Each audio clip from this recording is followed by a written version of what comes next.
Hello, good evening and welcome to the game, coming to you live for the first time this season from a very deserted but buzzing, I'm sure, Turf Moor. Burnley against Southampton, a game that never disappoints. In fact, Southampton haven't won at the Turf since March 1971. And what a time for Ralph Hasenhüttl's men to take advantage of what's been a turbulent few weeks for Burnley, but it improved a little bit with a good win over Millwall in the Carabao Cup in midweek. And they followed it up with a signing of Dale Stephens from Brighton. And there's also a possible incoming in Harry Wilson. But there have been some bad news. Jay Rodriguez limped out of that game at Millwall and it doesn't make the side. So it means it's Matija Vidra and Chris Wood up front with plenty of substitutes on, plenty of young substitutes on. Southampton hardly fancied to do very well this season after a good strong run after start of Operation Lockdown last season. Well, they've lost their first two, including a 5-goal concession at Tottenham 6 days ago. Earlier today, we saw some real crackers. Down at the Amex, we saw Brighton and Manchester United go all the way. And it went to the 100th minute in that game at the Amex when Manchester United, right on the stroke of full time, got a penalty given for VAR. And Bruno Fernandes got the winning goal. And it's fair to say that a lot of supporters felt that United got away scot-free. In the 3 o'clock game, Everton go top of the league with a 2-1 victory over Crystal Palace, again overshadowed by VAR controversy. Everton got a penalty at 1-1. They took the lead early on, Palace equalised, and then a penalty converted by Richarlison gave Everton 3 out of 3 and ended Palace's 100% record in the process. And then just now, they've just finished at the Hawthorns and West Brom were 3 up at half time against Chelsea. And then back came Chelsea in the second half. They got a late equaliser through.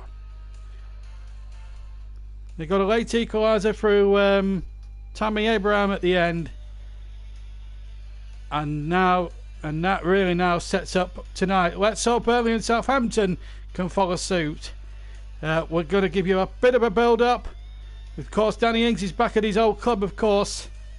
But it's nice to have you with us. We'll also be back tomorrow afternoon with some live football as well. And of course, we'll also have coverage as well in the next few weeks of Champions League, League Cup and all that jazz. But we are looking forward to bringing you the best in live commentary here on the JB Sports Channel.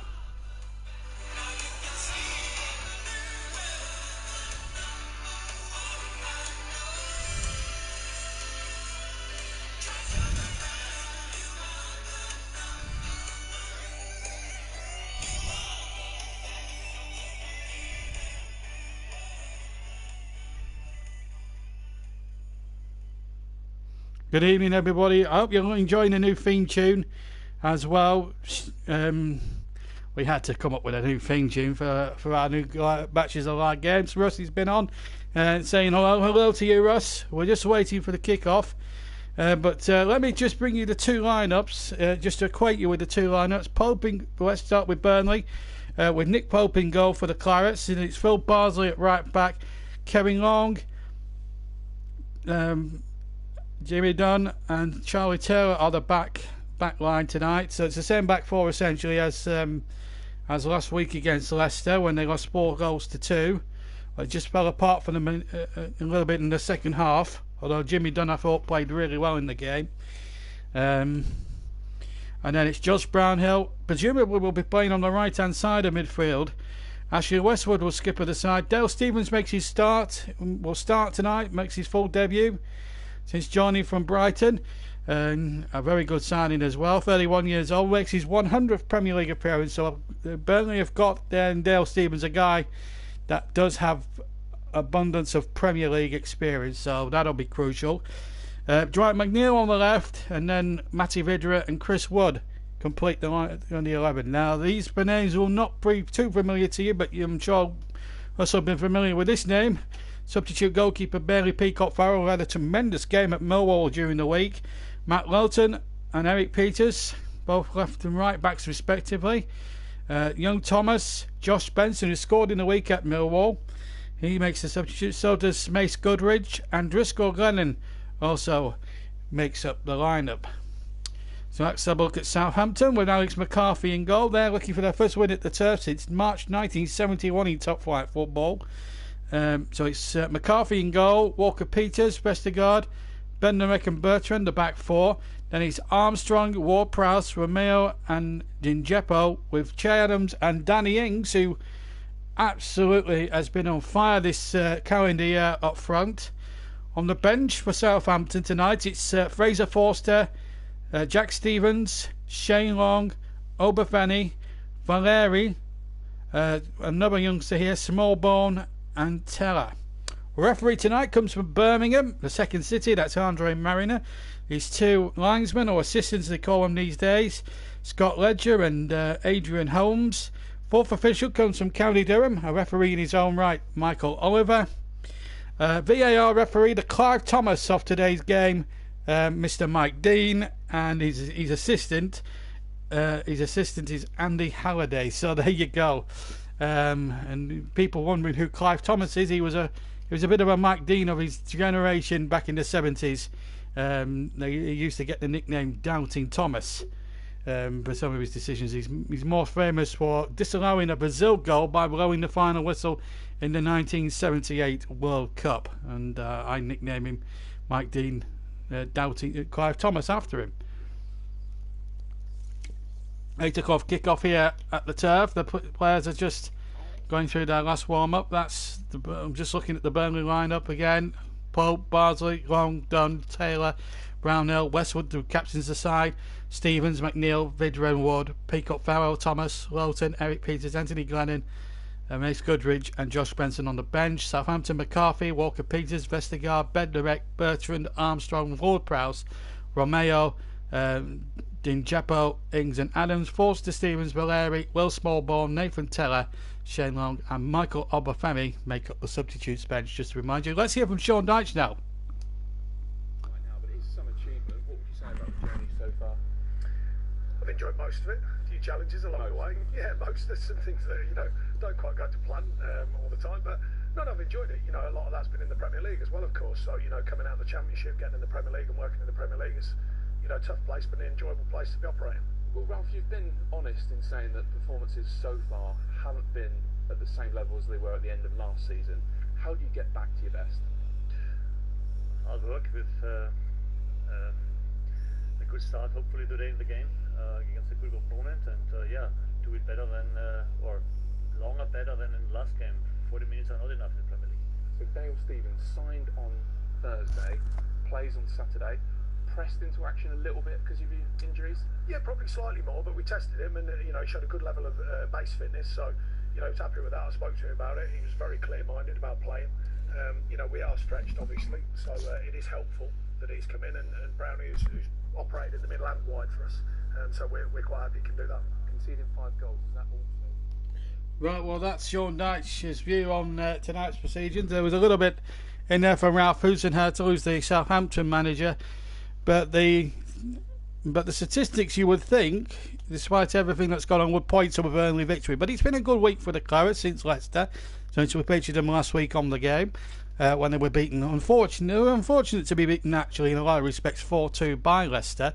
But they have a very good. They've had a very good week. A win against Millwall in the Cup, which sets up an intriguing tie on Wednesday against Manchester City in the Carabao Cup competition, and.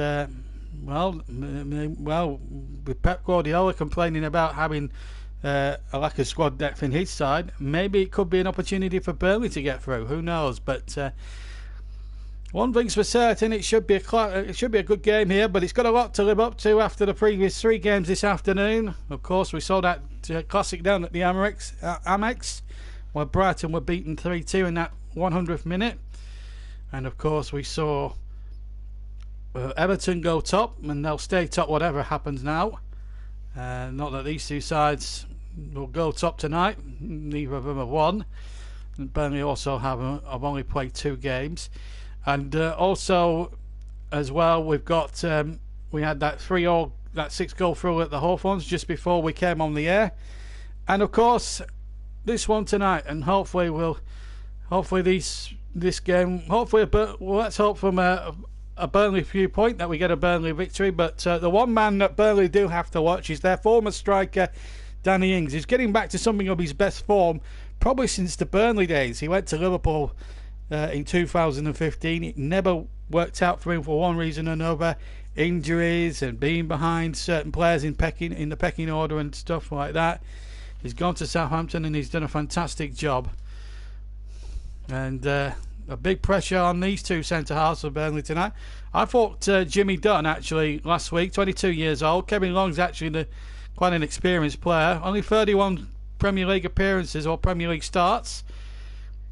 And most of his Premier League appearances have come by way of substitute. But he's 30 years old. He's played 31 times, so he's got a little bit of experience. Jimmy Dunn, not so, of course. But age is on Jimmy Dunn's side. He's only 22 years old. And I thought he acquitted himself quite well at Leicester City last week, where he put in some very good blocks. I mean, it's frustrating for anybody who's a Burnley persuasion, and like myself, that we haven't got Tarkowski and me in that lineup, but they are a good centre-back pairing. I think this could be an interesting game. There is a very strong wind here at Turf Moor, you will not be surprised to hear, and it is bitterly, bitterly cold. It has been bitterly cold in this area all day long, I can tell you now. I popped on the Pendle Whiz down here, and it's completely, utterly cold, and it's I'm freezing up in the press box here, and it's unbelievably, but it is quite eerily quiet.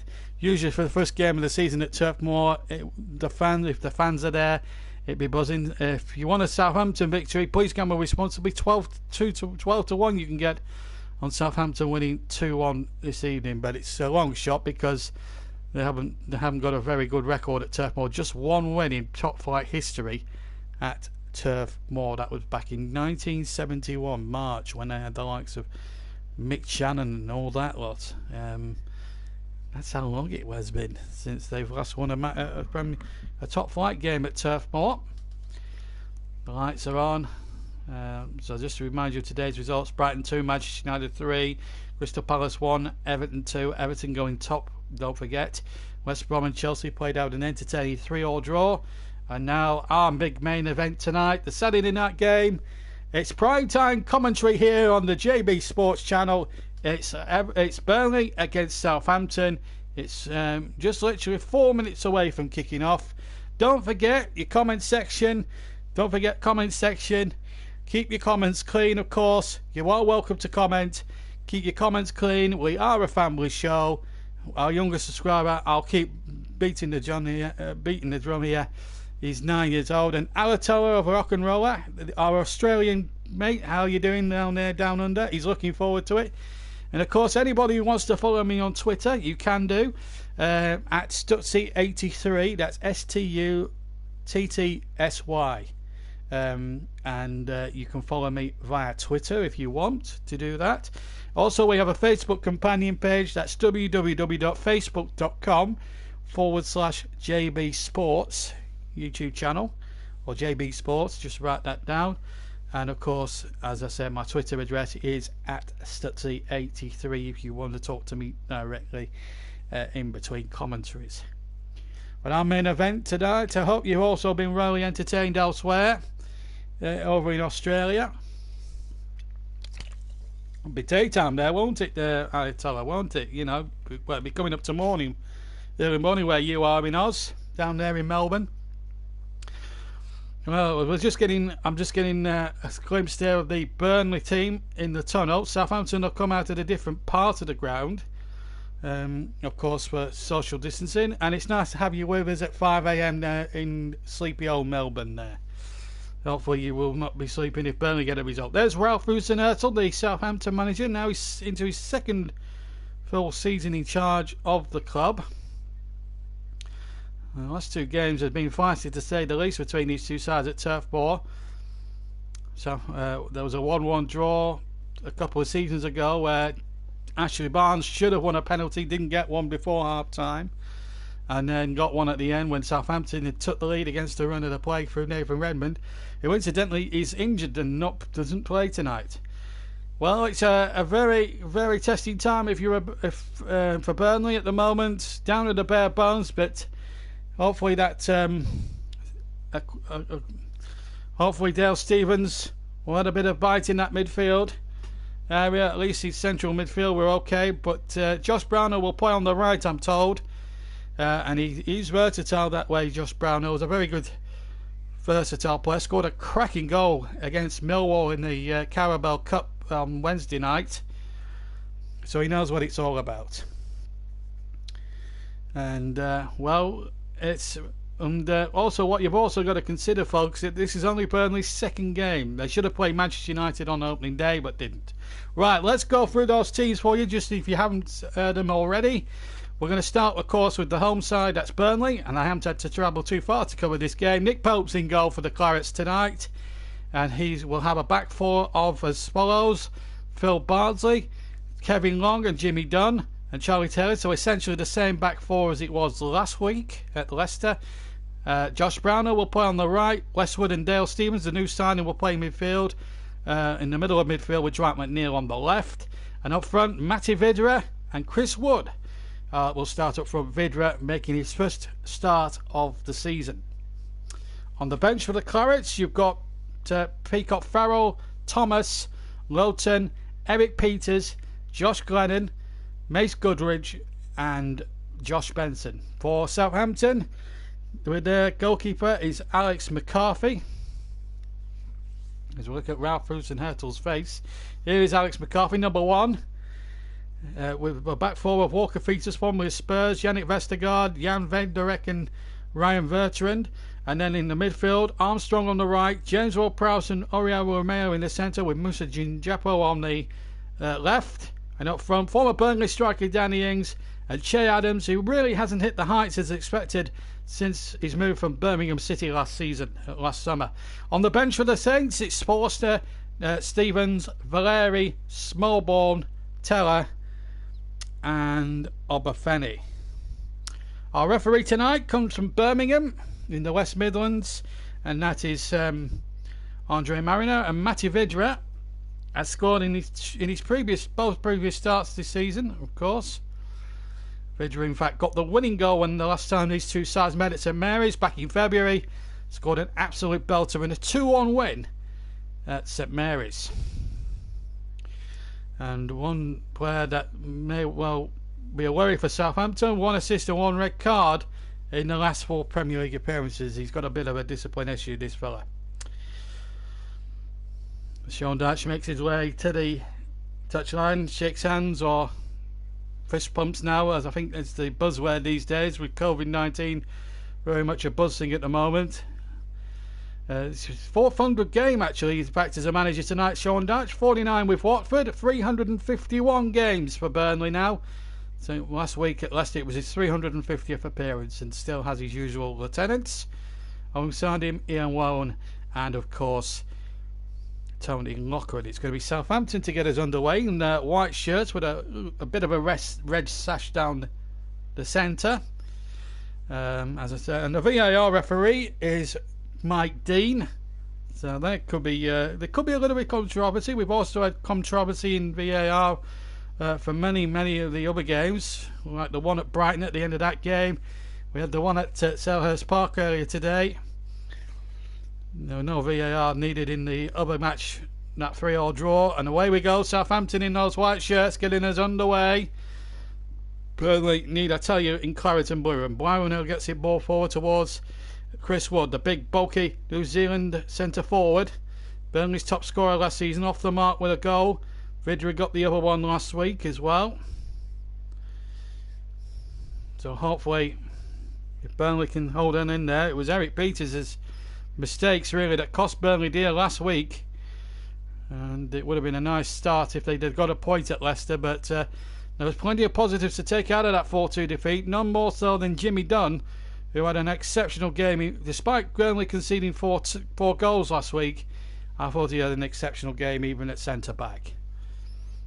Hopefully we'll have Trevor, Sue and all the usual suspects with us at this evening for our prime time commentary. It's 8 o'clock in the evening here in the UK. Burnley, of course, in case you don't realise, is a little small town in the northwest of England, in Lancashire. And it's about 30 miles, about 25 miles northeast of Manchester.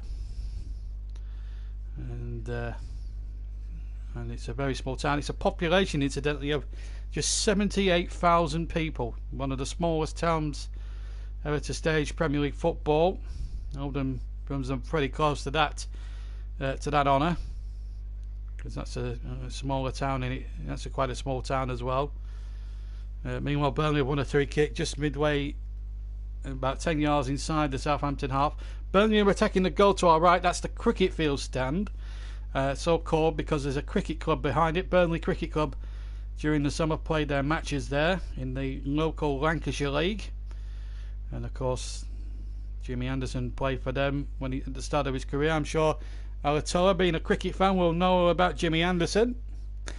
That's where he started his trade off, at Burnley Cricket Club. He's also a big Burnley fan, I'm told, as well. Here's Kevin Long now for Burnley. Finds Phil Bardsley, who put in a really good shift as well. His contribution at Leicester cannot be emphasised enough. He did really well. Got his body in the way of everything last week at Leicester, you may remember. But as I said, it was all in vain. Burnley's new strip, incidentally, is based on it's 100 years, in fact, since they won the top division for the first time in their history. 1921, when they first won the football, when they won the top flight championship for the first time. Of course, they were to go on and more famously win it in 1960 with the likes of Jimmy McIlroy and Jimmy Adamson and Brian Pilkington and all these types of people. John Kennelly, of course, who went on to Manchester United and in fact was in the England squad for the 1966 World Cup triumph, in the squad but didn't actually play. Oh, so you do remember? Yeah, Burnley's fan. Yeah, he was born in Burnley and his roots are in Burnley, and he's a big Burnley fan, Ayatollah. Yeah, he's knocked over Ricky Ponting and Steve Smith and David Warner a few times over the years. Anyway, back to that's cricket, and of course, just while we're speaking of cricket, let me remind you, tomorrow evening, it's this is the next time you'll hear my dulcet tones. We'll be on Trevor Sports YouTube channel, where we'll bring you, me and Trevor will again join forces to bring you the very best in cricket commentary on his YouTube channel. We've got that third T20, of course, from Cricket 19, of course. They are doing the work. We just did the commentary to make it a bit more entertaining, but I'm sure the game will not disappoint you. It's England against Australia, and that game will be played at Edingley in Leeds, but it is virtual, but it's a very good 2020 game, and again, me and Trevor had a very good time doing it. Meanwhile, Southampton are in and may get the first goal, and they do, and it's Danny Ings from no more than 8 yards out. He's come back to haunt his former club, and Southampton have made a fantastic start, but it's a calamitous start for the Clarets. The ball coming down the right hand channel.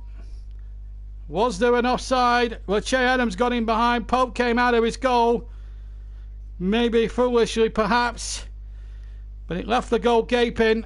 It was really poor defending, really, from Burnley, and Danny Ings was afforded too much room in the 6-yard box, had practically an empty net to go for, and he stuck it in the back of the net. And Burnley, in the opening 5 minutes, are behind against Southampton, who, to be fair, have started very well. Not what we wanted in more ways than one. And maybe Nick Pope, if he'd had his time again, should have stayed on the line. What a disastrous start for the Clarets. Anyway, plenty of time for them to get back into it, and they still have the likes of Wood and Vidra that can still cause trouble, so it's not, shouldn't be all doom and gloom really, but not a good start there. Southampton, who have not won themselves this season, off to a fly, and it's that man again, and Sean Dyche will have been at pains in the build-up to have told his side, watch Danny Ings, because Sean Dyche himself would have known this. It's a terrible start. As Southampton goes charging forward again, and a good challenge there, this time from Kevin Long. A little bit of inexperience maybe from Jimmy Dunn's point of view. Onside is the call, and the ball played back, and Long has a lot of more time. Should have took a touch, and he's conceded an unnecessary corner here for the Clarets. What is going on at the back? I'd also like to know from Ali Beattie why James Tarkowski is still not fit enough with a stubbed toe. It's been 3 weeks since then, and there will be questions asked. I mean, Burnley have responded very well in the transfer window, but they need more bodies. I know they've got the success in their injuries, but this is a ridiculously poor start. And I'll come to absolutely anonymous in a minute, because there's a corner for Southampton, who lead, deservedly so to be fair, by a goal to nil. Burnley haven't started at all well here.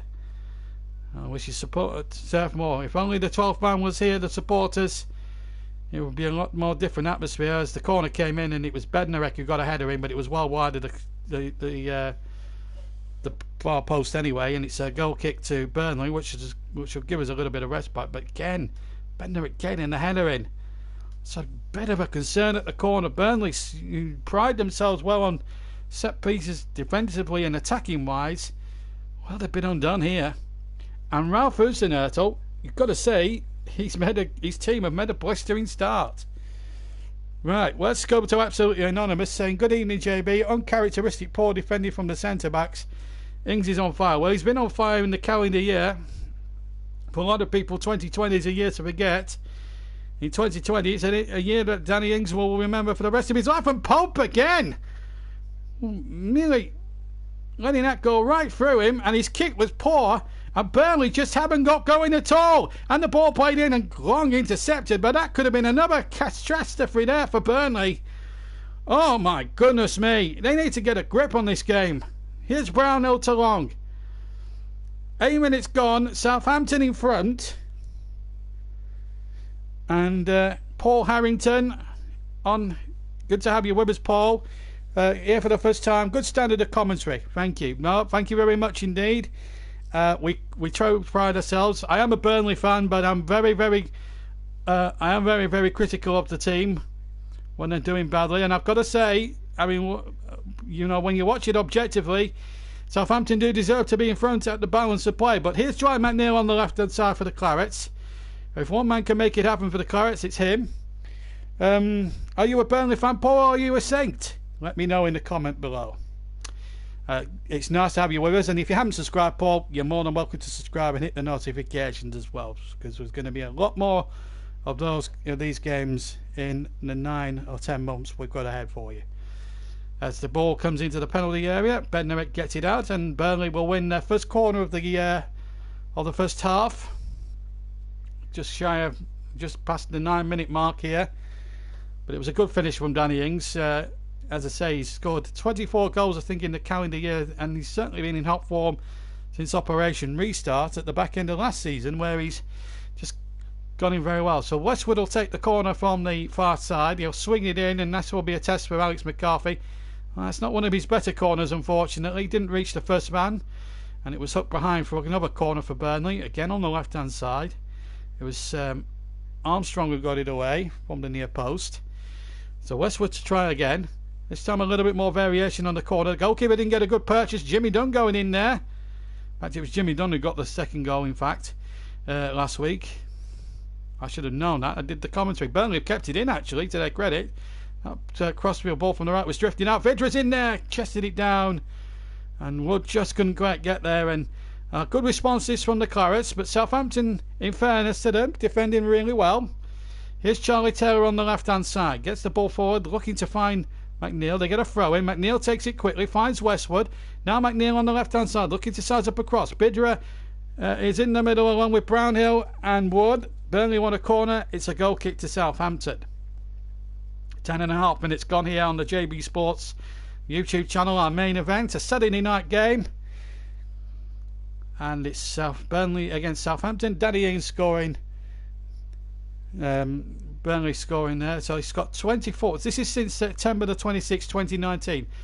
Danny Ings has scored 24, with Vardy second on 22. Then Mo Salah on 18, and then Aubameyang and Raul Jimenez on 17 goals each.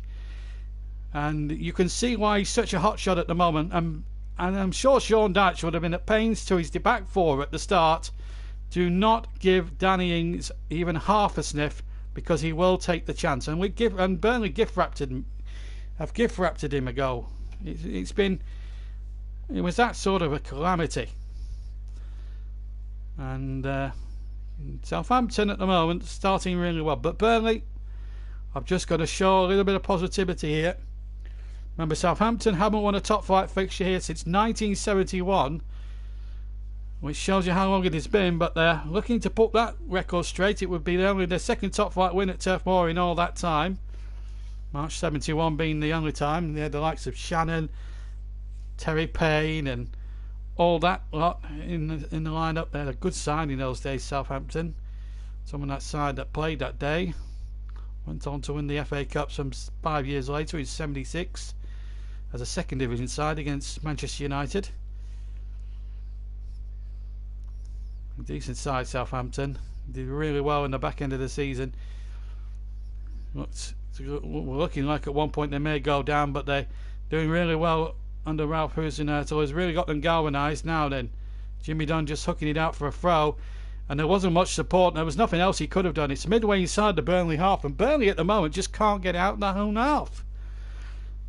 And you've got to say credit to Hasenhüttl's tactics, because he's got Burnley pinned where they don't want to be.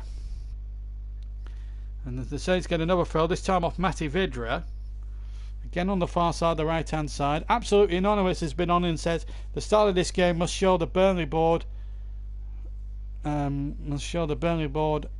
Tarks, that Tarks must not be sold. Well, I'm sure Mike Garlick would like to keep Tarkowski at the club. I mean, everyone wants to see that, but I would ask questions of the Burnley physio. Why is a stub toe keeping James Tarkowski out the side? It just beggars belief as far as I'm concerned. Anyway, here's GFO now for Southampton, midway deep inside the half. Andre Marino is not blown for a foul. There's an advantage to be had here possibly for Southampton, and the ball on the far side, it's just trying to figure out who that might be. I think it's Bertrand on the near side. Still 1-0 to Southampton. 13.5 minutes gone. If you joined us late, keep your comments clean, of course. We are a family programme, and it's nice to have new people with us as well, joining in the fun and enjoying what we're providing here. Nice Saturday night entertainment, better than Britain's Got Talent, I think, in my opinion. My humble opinion, that is for sure. I will confess, it's Burnley are my local team. They are my favourite. They are a team I do support, but they don't deserve any praise from me at the moment, because they haven't started well enough. With Ward-Prowse now in field, and it's number 6 Romeo who has possession. Then back to Ward-Prowse, who's been at the club now for over nearly 10 years now. James Ward-Prowse, probably more than that, because he's come through the youth system at Southampton. It's hard to forget. It's easy to forget that Southampton provided Theo Walcott, Gareth Bale, and Bale back in the Premier League now with Tottenham, who in fact play tomorrow afternoon at the Tottenham Hotspur Stadium. Alex McCarthy now has the possession. Chris Wood trying to close him down a little bit half-heartedly, I must say. Long then with the clearance back into the Southampton half. Vidra backing in to Vestergaard, but Vestergaard always had the better of his man. That's a foul by Ashley Westwood. Tackle from behind, a little bit silly there from the Burnley captain. And a free kick there for Prowse using his experience. Quarter of an hour gone here at the Turf. And if you're a Burnley fan, not such good news. Danny Ings' goal early on in the first half, giving Southampton an early lead. Goal was timed, I think, around about 5 or 6 minutes. Well, Sean Dyche will be furious. I mean, there has been tensions between him and Mike Garlick, and those who have watched my rant about the chairman in the build-up to the season will understand my feelings on the situation, because I'm obviously always checking on Burnley news every single week. There's a chance now for Southampton. Long just about did enough there, because Ings was closing in on him. Diepo gets the ball on the left-hand side though for Southampton, and it's almost as if Southampton have got all the time in the world. This is Ward-Prowse, Romeo rather, sorry. Back to Vestergaard and then Ward-Prowse. Now the other centre-back, Bednarek, gets the ball. Plays a nice ball to Diepo again on the left-hand side. Seen plenty of the ball. And the ball laid back for Che Adams, and Danny Ings inside the penalty area, or Che Adams rather, had a chance there to make it 2 with the left foot, and he couldn't get any purchase on it. But once again, Southampton, easy as you like. There's the cross back, and oh dear me.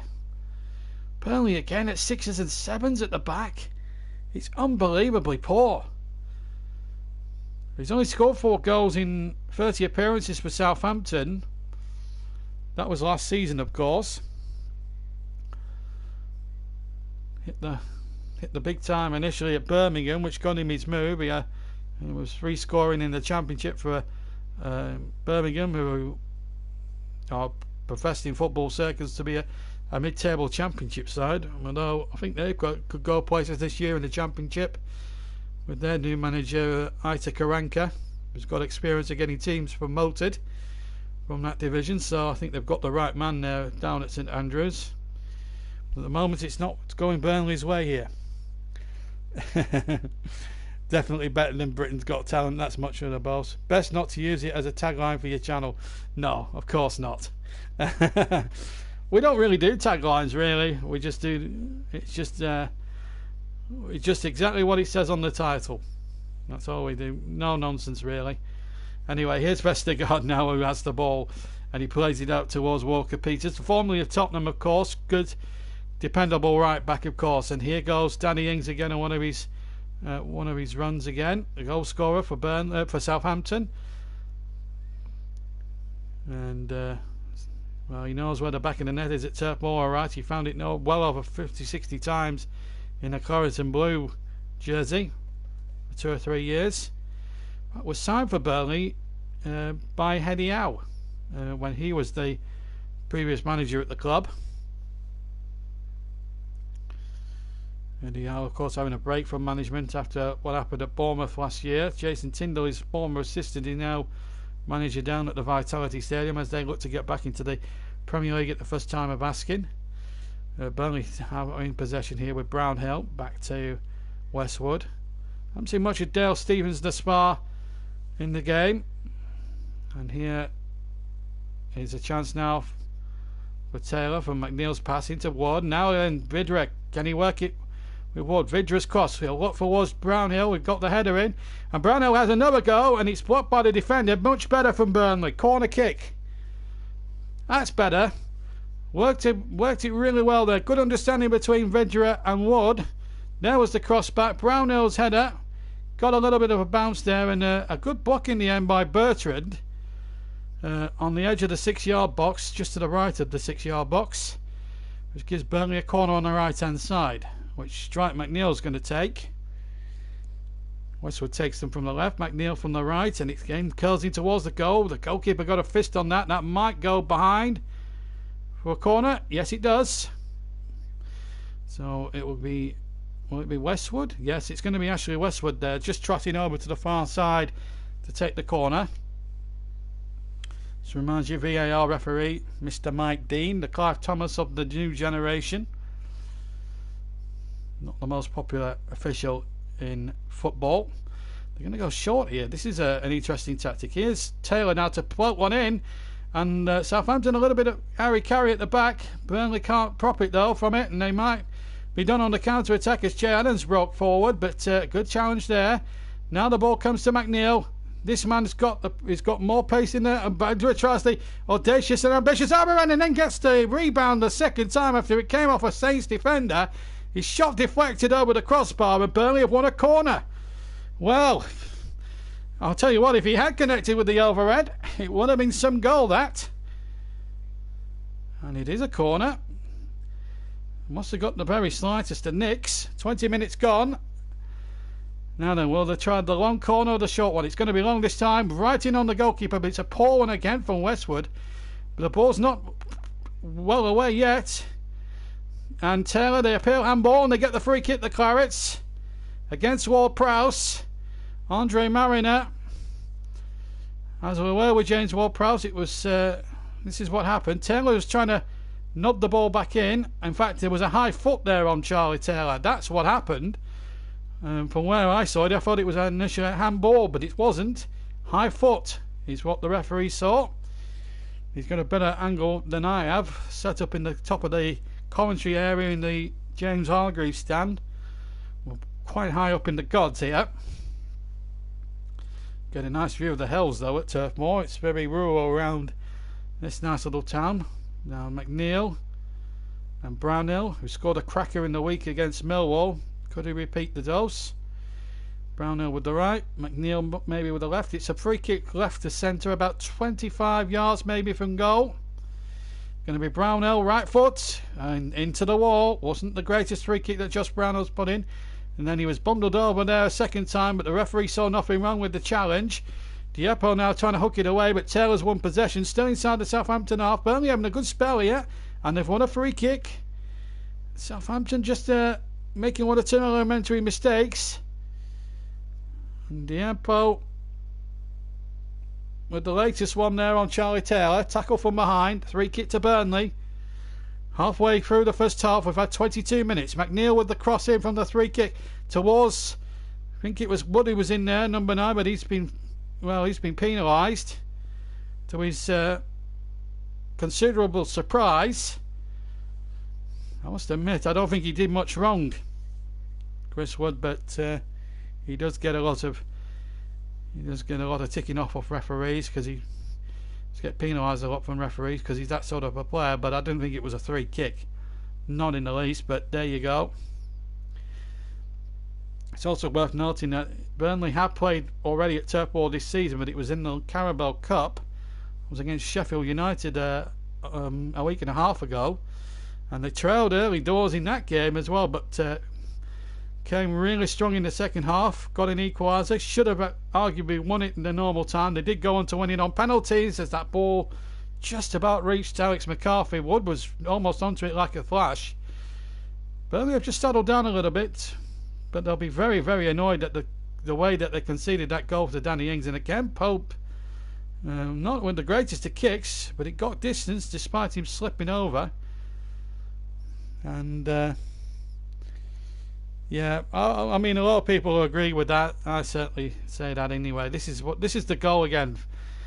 Again, too much space on that side. Che Adams just gets in behind her. And there may have been maybe a shout for offside, but I think Jimmy Dunn here, I mean, it's hard to be critical of the young lad because it's only his second Premier League appearance, but I think he should have been a lot quicker in on the tackle there. As Diepo goes forward for Southampton, away goes Nick Pope to kick it away, but it goes for a throw to Southampton.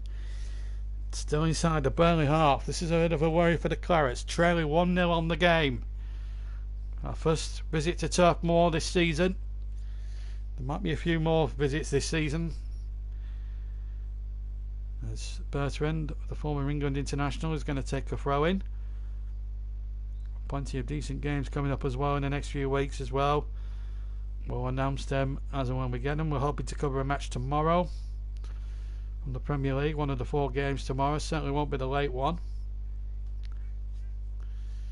And we might do Sheffield United Leeds tomorrow.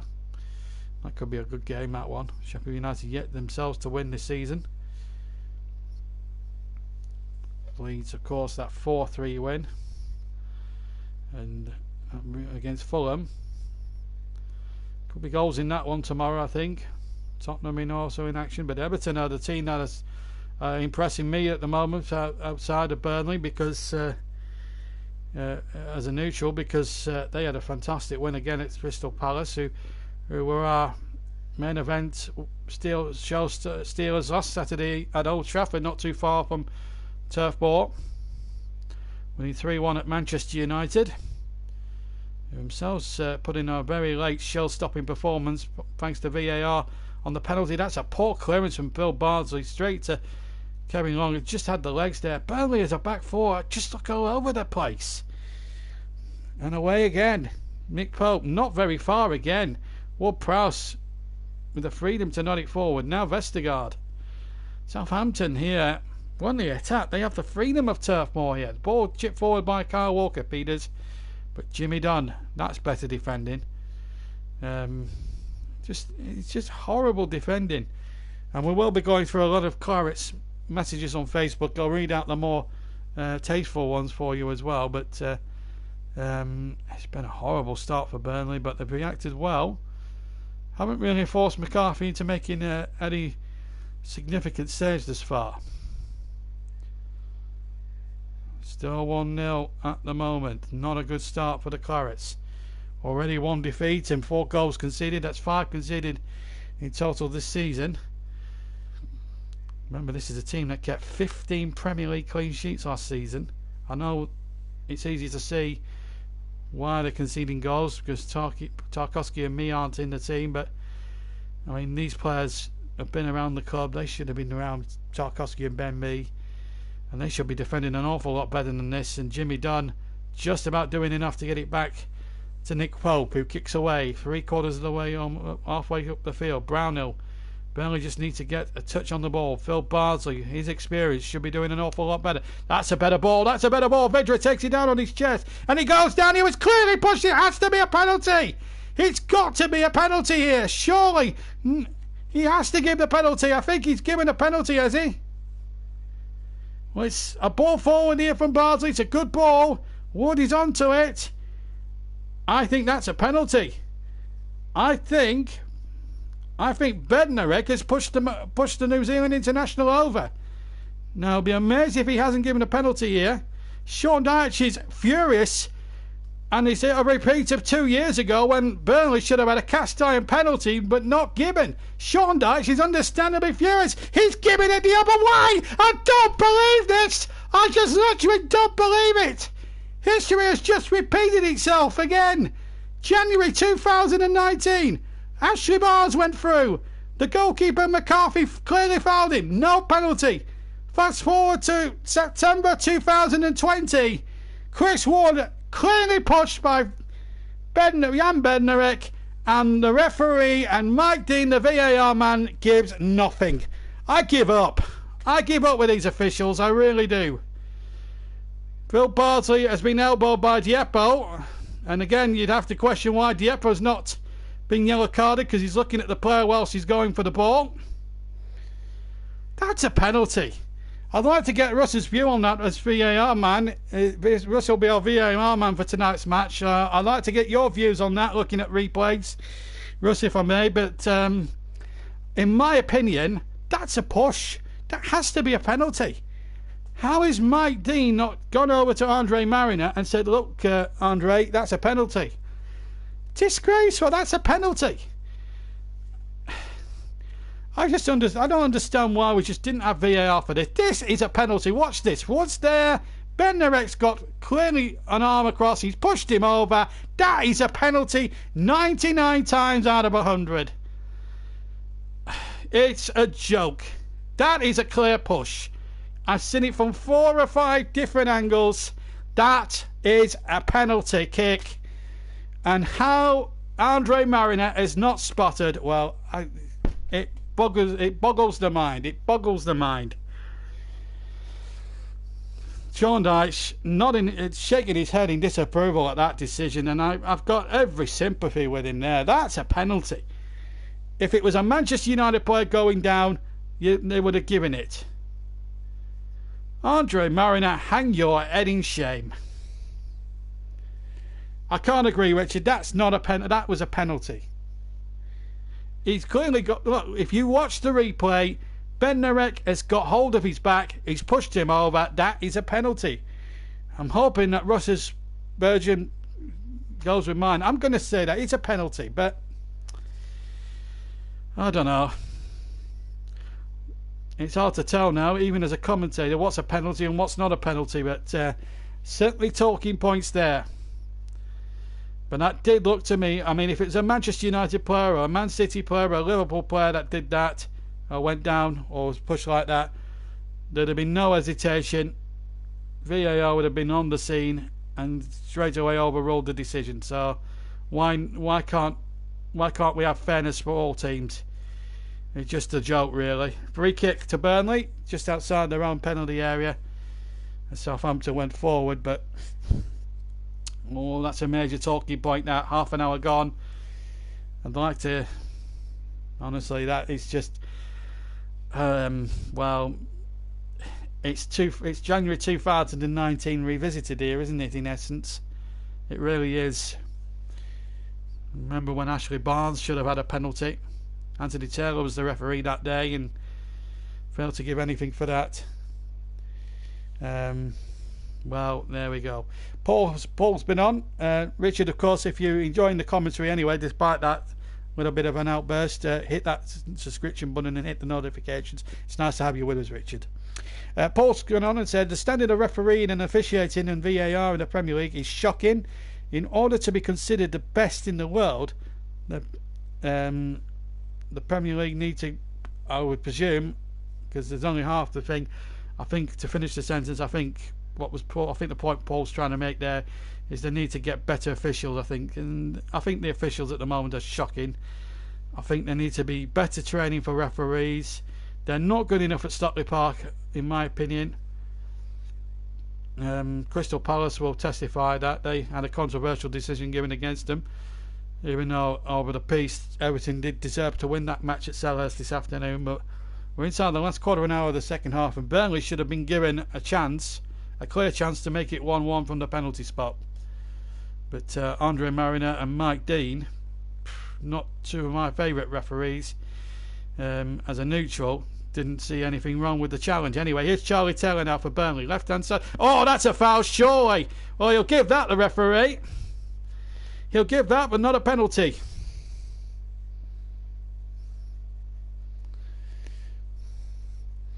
Oh, dear me. This is it's a very strong challenge from Armstrong. And Trevor's on. Looking forward to coming cricket commentary with you tomorrow, Trevor. You're in Dorset tonight, are you, Trev? You're not down at Trevor Vision Centre. Looks like Trevor Vision Centre is being redundant for the evening. Anyway, free kick to Burnley, just on the left-hand side. Give Trevor's channel a go as well if you're not subscribed to that. Meanwhile, a chance for Burnley from the free kick. Cross came in from the left-hand side from Westwood, and I just wonder who got close there. Jimmy Dunn, maybe? It was Kevin Long. I think the goalkeeper might have got a flick on this as well. Let's have a look. No, he didn't. Goal kick. Right decision. Controversial decision against Burnley in the first half. It's got shades of 2019 and January all over again when these two sides are in opposition. Burnley did get a 1-1 draw. They did get a penalty towards the end of the game, but by then Anthony Taylor had done the massive damage. There is a rerun of that commentary if you want to listen back to that, and you'll understand my point of view about that. Be interested to see what the television pundits make of that. I did honestly think that was a penalty kick. Buzz for you, but there you go. Hope you're having a nice time down there in Dorset, Trevor.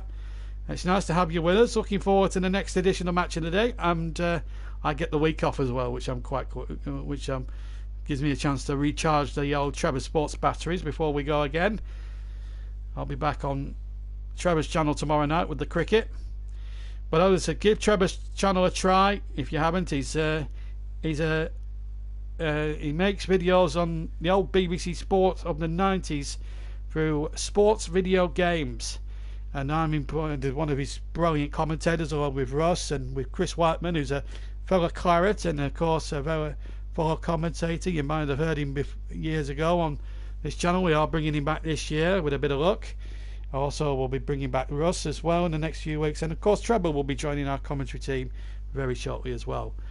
There's a few games taking place tomorrow. One of them, actually, is Tottenham versus Newcastle. There's a game. And then Manchester City against Leicester. Man United and Spurs. Trevor Davis will be doing that one, and I know Russ has got the other game. He's Man City, and I think these two won't let the side down. And I'm looking forward. So if you if you're stuck for anything to do on a Thursday night, give Trevor's channel a try. His match of the day is absolutely brilliant. It's back to the old format, really, of 2 matches and action and goal action from the rest of the games. It's a virtual one. It's a virtual way of deciding who would win the Premier League in the virtual world as opposed to the real world. But it's a very good watch, and I always make a date in my diary every Thursday night for that now. It's essential viewing, and it's better than anything that ITV could cook up. Anyway, Southampton going forward, and they might get in for a second one, but Jimmy Dunn turning that one behind for a corner. 10 minutes to half time here, and Southampton, after a little bit of a dodgy period, starting to get on top again. Good defending that from Jimmy Dunn, just safety first. Yeah, scored last week actually.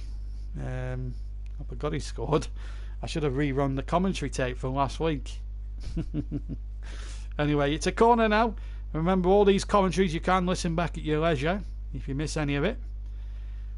Just go on my YouTube channel and you'll see the video, and just choose the video that you want. We've got 5 years worth of commentary archive for you to browse at your leisure, from Premier League to FA Cup, from FA Cup to European Championships, from the European Championships to the 2018 World Cup. Every commentary that's been done on this channel is there for you to listen back in our vast commentary archive of some nearly 350 games I think we've done over the 5 years we've been at it.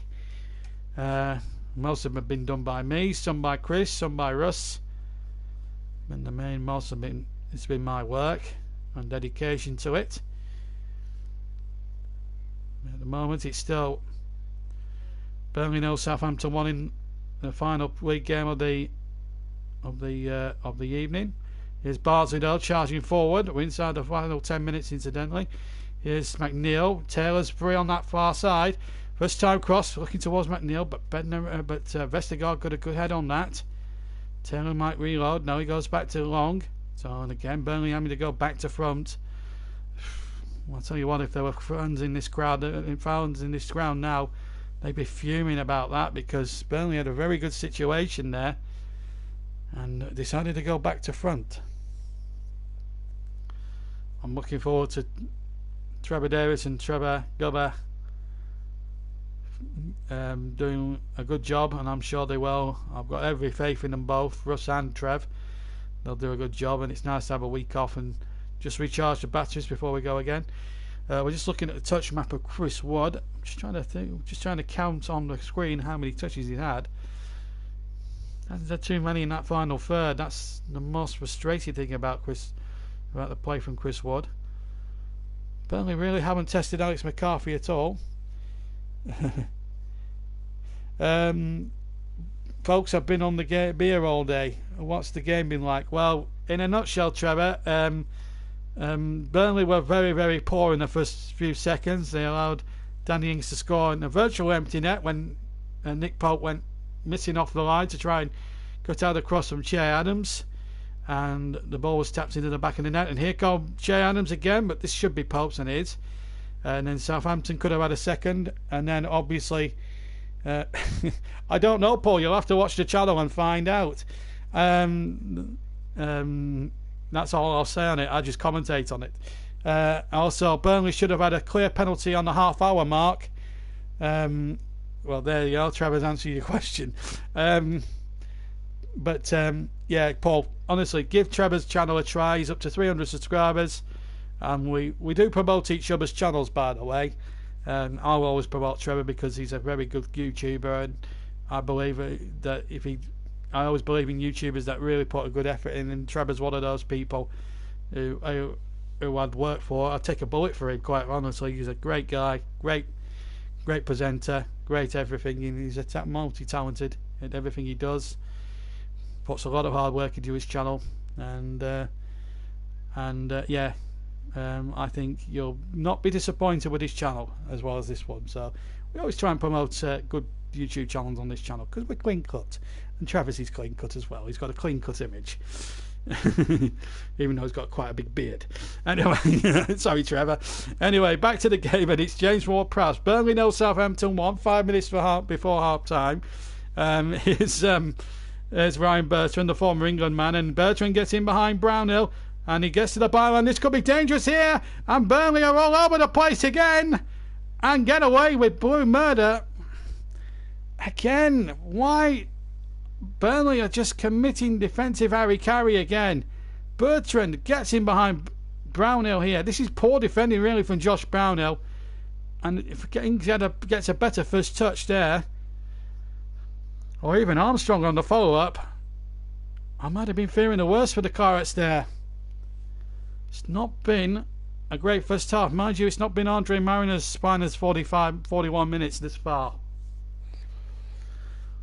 Well, I urge you to, whoever, if you are watching the game with my commentary turned up, I urge you to watch the half-time analysis, because I honestly think Bednarek has got a hand on Chris Wood's back and he pushes him over, but obviously I'm going to say that. I've not seen Dale Stephens too much thus far. Haven't really seen him. He's making his 100th Premier League appearance as well as his full debut, and so far he hasn't. I haven't seen much of him really. It's not been the great, but Southampton have certainly won quite a number of the midfield battles, but still a long way to go yet. So let's not be too downhearted. But Burnley will want to get in at half time, and if they are 1-0 down, I'm sure Sean Dyche will lay into them at half time. I have seen games where Burnley have struggled in the first half but then come out fighting like tigers in the second half. Leicester City and Tottenham being two examples in the last 2 years of Burnley being in trouble but then coming back to win 2-1 on each occasion. So we're not out of this by any stretch of the imagination, Burnley. But Southampton have created just a fractionally the more the chances, but Burnley should have had a clear chance to equalise from the penalty spot, but were denied by a combination of Andre Mariner and VAR referee Mike Dean. Well, Mike Dean will popularise opinion and will divide opinion between several football fans. He's certainly not my friend at the moment. Here's Dale Stephens now. This is a chance now for Westwood to get it in from the right. It's not a good cross by Westwood. Burnley, however, will get a throw just midway inside the Southampton half. JB Sports Live from Turf Moor. Burnley 0, Southampton 1. Prime time audio commentary on JB Sports. And of course we'll have prime time cricket on Trevor Sports tomorrow evening, as Trevor Benno and Trevor Boycott, that's me and Trevor essentially, bring you coverage of the virtual third 2020 between England and Australia using the Cricket 19 gaming platform. That's at 9 o'clock, and it will be the whole 2020 game. No highlights, no half measures, proper game streamed from first ball to last. So you'll see every ball of that match tomorrow up at Headingley in the virtual world, but in the real world, Burnley 0, Southampton 1. Potential for a free kick there for Burnley, but not for the first time. Mr. Mariner decides that's not a foul, and Brownhill's down on his haunches there. Burnley could ill afford another injury here, and Burnley have to put the ball out of play so Brownhill can receive treatment here from Ali Beattie. This is what happened again. I think he lands awkwardly, you know. Burnley having horrific luck with injuries. This is the challenge. It's Romeo involved. I think that's a free kick, you know. He's clattered into him there, and Brownhill I actually might feel that he might be winded there a little bit there. Josh Brownhill is not the sort really though to go down a little too easy. Southampton taking some drinks on board, but we don't have actual drinks breaks here. Why are they taking drinks when it's so close to half time? I will never know. That is not right. But they could take whoever is on at half time. We're into stoppage time at the end. Romeo's actually got 49 yellow cards since the start of 2011-12. Only Gareth Barry with 53 and Mark Noble with 52 have had more yellow cards. We're into one added minute, for which we've had half a minute. I'm sure Mr. Mariner's got to add half a minute on at the end of the first extra on at the first half. I'll be amazed if he doesn't, really, but there you go. Well, Southampton are halfway there to winning their first top flight fixture at the Turf since the days of Mick Shannon and Terry Payne way back in 1971. There's a famous second division game, now championship game, where it ended 3-3. A game that Barry Davis commentated on for Match of the Day. And there was a late equal. Burnley were 3-1 up in the game, and Southampton got themselves a late equaliser. As the whistle goes for half time, well, he's blown on the 46th minute. I would have played a minute more just for the injury, but Danny Ings' goal after 5 minutes has put Southampton on course. And the first top flight win over Burnley in over nearly 40 odd years, 50 odd years.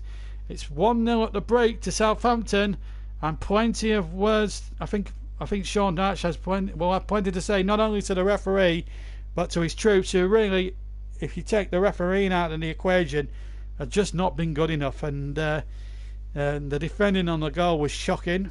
I think Trevor Hansen would have had plenty to say on that one, I think, but it's not looking very good at the moment for Burnley at the moment in real life. They trail 1-0 at the break, and I think Sean Dyche will have to get their hairdryer out if Burnley are going to get a result. And I think they need to get players back from fit pretty damn quick. James Tarkowski being one. Ashley Barnes actually turned out for the under-23s. But they need to get these players back and quick, because we can't keep relying on the youngsters every 5 minutes. So we're going to take a 10-minute break, and then we'll rejoin you for the second half commentary. It's just so I can clear my throat and get my bearings together for the second half, because I've been at it now for a good hour and 7 minutes. So I'm going to leave you for 10 minutes. Give yourselves a chance to go and get a beer or whatever. I mean, Trevor's practically sorted out there. He's got a hotel room full of the stuff. Or even a caravan even full of the stuff, wherever he's staying. I don't know where he is. Is he in a caravan? Is he in a pub? Who knows? But well, he won't be in a pub, otherwise he wouldn't listen to me, would he? But don't forget to rejoin us for the second half. Get a beer, get a snack, get some Doritos, whatever, and then rejoin me and for the second half. And let's see if Burnley can come back from behind and get a victory, or will Southampton hold on and get 3 crucial points. Well, we'll find out in the second half. Rejoin us in 10 minutes to find out. But at half time here, it's not good news for the Clarets. Burnley 0, Southampton 1. See you in 10 minutes.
Welcome back to Turf Ball, where I've just heard Jamie Redknapp's comments about them not getting a penalty. Well, I disagree with him.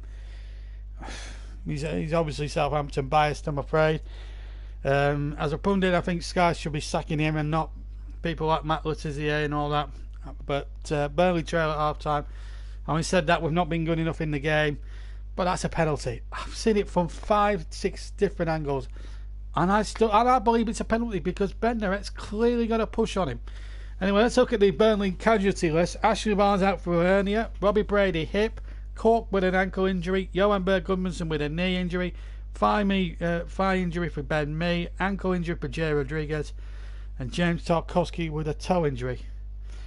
It's not great at the moment as Sean Dyche and Ian Wild make their way back to the bench. And look at that. Peacock Farrell yet to make an appearance. Mace Goodridge no appearance. Josh Benson no appearance. Glennon no appearances, and Bobby Thomas no appearances. And I think also I just want to make the point. Jamie Redknapp, you need second as a pundit. That was a clear penalty, mate. I listened to you at half time when I was off the mic, and I almost chucked my can of Pepsi against the wall in frustration because that, in my opinion, was a clear penalty. As a pundit, you want stringing up, and that's my little rant at Jamie Redknapp.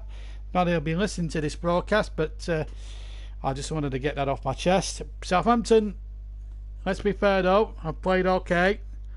Lead by a goal to nil. Burnley will get us underway in the second half. There are no changes at half time. It's fair to say that me and Jamie Redknapp have got a very big difference of opinion, but over the piece, Burnley have just not been good enough in the final third, but we should have had a penalty. And Sue's back on. Hello, Sue. Nice to have you back with us. Nice to have you listen to us. So away we go then. Burnley need to get back into this game. They're attacking. They would have been attacking where the home supporters are based in the second half. They are attacking the Jimmy McElroy stand. At the moment, it's going towards the away side. At the moment, 2 of the 3 games have been won by the away side. The other being drawn. We'll just reconvene you with the teams in just a second, Sue, because Burnley are on the attack here with Ashley Westwood putting that in there. Woodward getting that in there. Oh, good save, Mike McCarthy. Spilling away to his left. Good header in. That was better from Burnley. Chris Wood peering off that marker. Lovely ball in from Westwood. First time ball. That was pinpoint accurate. And you have to say, good sprawling save by McCarthy. Otherwise, that was 1-1. Better start from Burnley. Look at that ball in from Westwood. That was a pearler, wasn't it? Just a little bit more curl and a bit more swerve. That might have been 1-1, but there you go. Right, let me reacquaint you with the teams, or if you've just joined us, let me even acquaint you with the teams. Nick Pope's in goal for Burnley. Back forward Bardsley, Kevin Long, Jimmy Dunn, and Charlie Taylor. Then a midfield 4, Josh Brownhill's playing on the right hand side, with Dale Stephens making his first appearance and his 100th Premier League in total. And Ashley Westwood. Dwight McNeil is on the left. Matty Vidra and Chris Wood up front. On the bench for the Clarets, Peacock Farrell, Matt Lelton, Eric Peters. And then these 4 players have never made a Premier League appearances. That's Thomas, Benson, Goodridge and Driscoll Glennon. For Southampton, let's just break off for a second because Charlie Taylor's on the attack again. And the ball headed away this time by Bednarek, and then Diepo can get that away. We'll try and give you the Southampton side in just a second because Burnley have possession. This is Jimmy Dunn now on the ball. Looking for Dwight McNeil. These two will have played each other at youth level.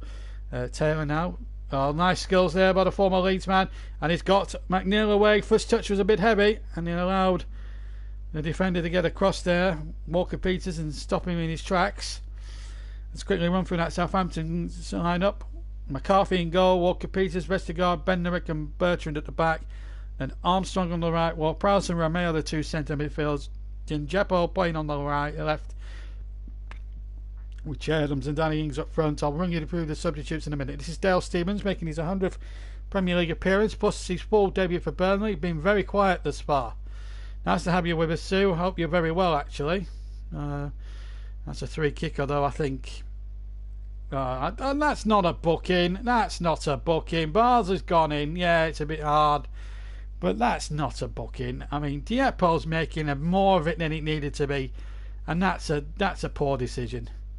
Ball was there to be won. It's a foul, nothing else, and because of the over-exaggeration from Diepo here, he gets him. That's a foul, but it's not a yellow card offence. And it's Diepo's play acting that's got Bardsley the yellow card, and I think that's a harsh decision. It's a free kick, but that's not a yellow card. I'm sorry. I'm sorry, Andre Mariner. It just isn't. Diepo has gone around. I know he's down there, but I don't think he's that injured. I don't think it's that bad.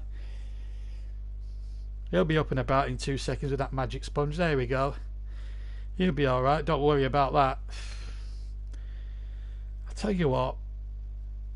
It's a foul. But the way Diepo has reacted there, that is disgraceful. That's play acting. That is play acting. He's up and about. He's okay. Honestly, why do referees fall for all these foreigners just messing around and trying to get players booked? That is not fair. That's not the way to play the game. Anyway, Southampton, I mean, they got the free kick, which was right, which should have just been, that decision alone would have been the perfectly reasonable decision. But to book Barza because of Diepo's play acting is a disgrace. Players like Diepo need looking at, and actually, in all fairness, they need to be looked at for their conduct on the field. Play acting is just not. They should not be. They should be not. No one should have to tolerate play acting at that standard. You've won the free kick. Leave it at that. Anyway, Southampton had a throw on the edge of the area. The ball's knocking around a little bit in the penalty area. Long gets in our way. But we'll bring you the Southampton subs bench in a second or two. In fact, we'll bring that to you now. So on the bench for the Saints, Forster rather, Stevens, Long, Obafemi, Valeri, Smallbone and Teller. Referee Andre Mariner, who hasn't won too many friends in this part of Burnley. We're having one or two technical issues here, so we'll try and get those back for you as soon as we can.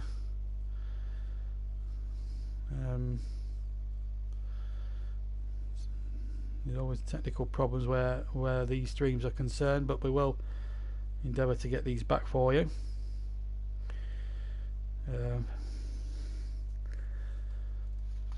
We're just having one or two technical issues at the moment, but that's just while we're waiting to get back to some more action.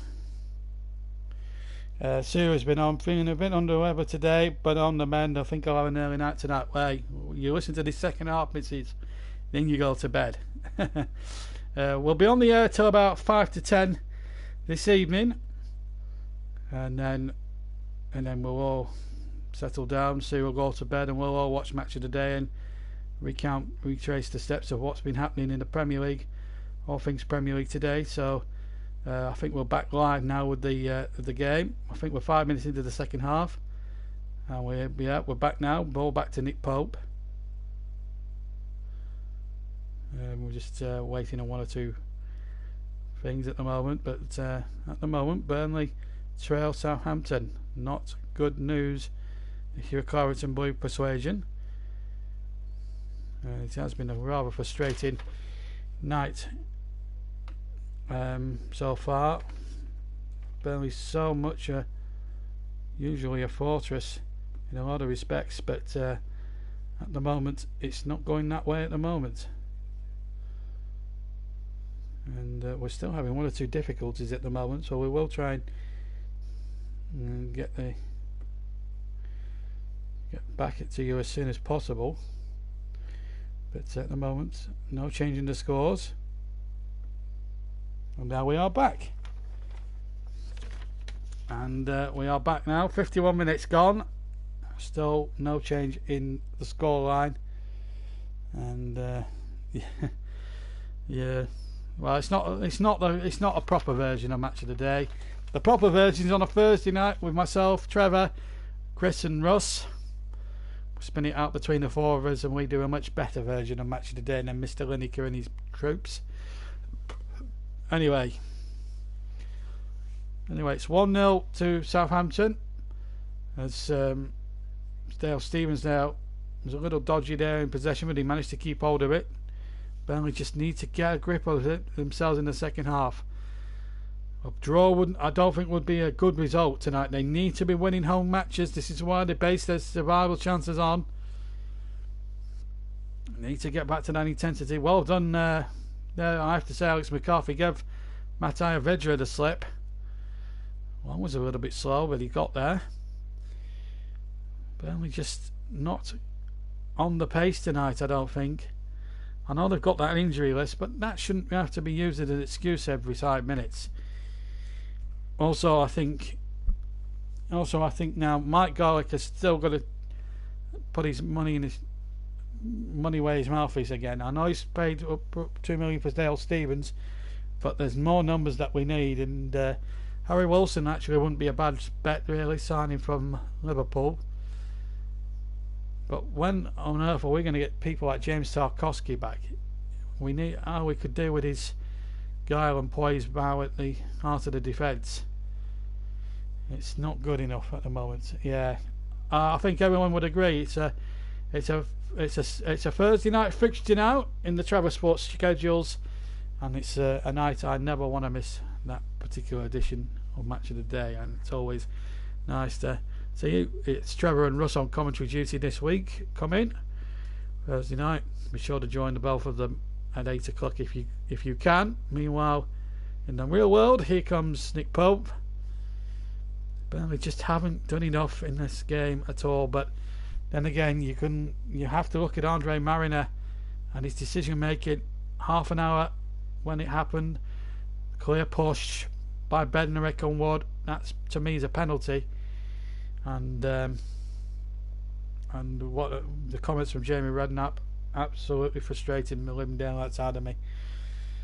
Just proves what a Southampton biased pundit he really is. I've got struggle words from Mr. Redknapp, but there you go.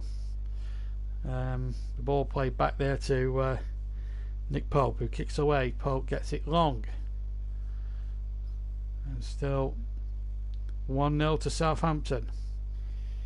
Goal on 5 minutes by former Burnley striker Danny Ings. I haven't been able to get into the game enough, and I think you've got to give Ralph Hudson-Hurst a lot of credit, because he's matched Burnley up 4-4-2, and he's no fool. Ralph Hudson-Hurst. He's a very astute, very good coach. As Taylor gets the ball forward down the line, that's going to be 2-1 for Vidra to chase, and that'll be Alex McCarthy's easily enough now. 10 minutes into the second half. Still no way through for the Clarets as they look to try and turn a 1-goal deficit around here. Walker Peters gets that forward, well won there. Stevens and Westwood almost getting in each other's way, but Westwood taking charge of proceedings. Then Long's going back again. They need to be going forward, and hitting balls to Nick Pope might not be the answer. But wait a minute, Chris Wood might be on the chase. He might get there first. Chris Wood might get there first. He will get there first and he will score! But the linesman's put his flag up, I think. Oh no, Burnley going to be denied it a second time. The linesman has put his flag up on the far side, and Burnley have been robbed again. Chris Wood is furious. Presumably for offside, but he's on. He's level. He's absolutely level for me.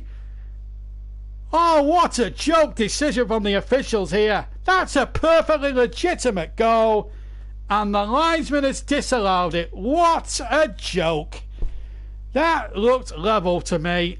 I don't care if there's a half a shoulder in it. That, to me, looking at the replay there, I think Southampton. Oh, it's back to a year and a half ago with me, and that's a foul surely on Vidra. He's got a blow for that. He's not giving anything. That's a foul on Vidra. Oh, they're getting away with it now, Southampton. Vidra is down in a heap, and the referee needs to take sterner action against this sort of challenge here from Southampton. Oh my goodness me. Sean Dyche is perplexed and frustrated. You want the officials to get every decision completely correct. Andre Mariner is having a nightmare. The linesman on the far side, Scott Ledger, I think he's level. He's level for me. He's level. How on earth can you give an offside for that? One has took his chanced his arm, he's put the ball in the back of the net. How can that be offside, Scott Ledger? How can that be offside? But then again, no, I don't buy that, Russ. Vydra was not interfering with play. Vydra was not interfering with play, though, Russ. That's the frustration. Scott Ledger, you've got to hang your head in shame. That, to me, should be a goal. That should be a perfectly legitimate goal, and the officials, to me, are just not doing their jobs. Should have had a clear penalty in the first half, and now a goal possibly wrongly chalked for offside. It's just not Burnley's night, is it?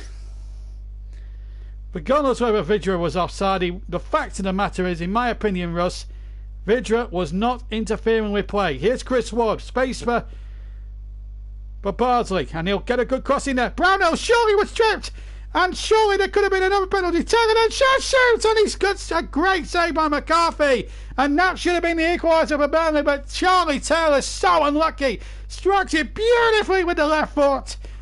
And if it wasn't for McCarthy, but I still think there could have been a possible penalty there on Brownhill. Possibly, it's hard to tell, but referee played on, and Taylor came so mighty close to equalising. Maybe it wasn't a penalty actually, but so that deserved to go in from Charlie Taylor. But McCarthy, he's having one of those nights. Can Burnley find an equaliser? Here comes the corner. It's a bit too long maybe from Westwood, but Brownhill will keep it alive here for the Clarets. And now Bardsley again, cross deflects, bit up and under that one. Long is there, ball's miscued, Southampton clear. They're getting away with a lot of things tonight, Southampton. Not denying that the goal was richly deserved, but since then they have got away with 2 or 3 key refereeing decisions. Penalty that should have been given, offside that shouldn't, which was never offside, because Vydra wasn't interfering with play. I just got a feeling it's not going to be Burnley's night. And Taylor, the former Leeds man, couldn't have struck that any sweeter with his left foot. I think that was creeping inside that near post. I can't share your enthusiasm. I can't share your view on Vydra being offside.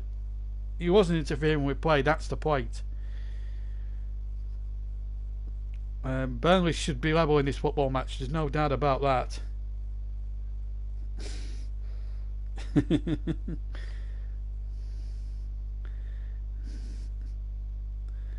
Anyway, back to the game, and yeah, it's not looking good at the moment for Burnley. 1-0, and it's not been a great night so far. I put something on Facebook about Jamie Redknapp once stringing up, maybe Andre Mariner once stringing up for this performance. It's not been his finest hour, neither has Mike Dean for that matter. Scott Ledger should have kept his flag down in my opinion, but there you go. He's not. I don't think he's refereed it at all well, Andre Mariner. I don't think he's done enough there. The fourth official there is Michael Oliver. I wonder if he'd have been in charge, would it have been a different story? Anyway, Pope kicks away right footed, but straight to Vestergaard, who takes it down unmarked on his chest.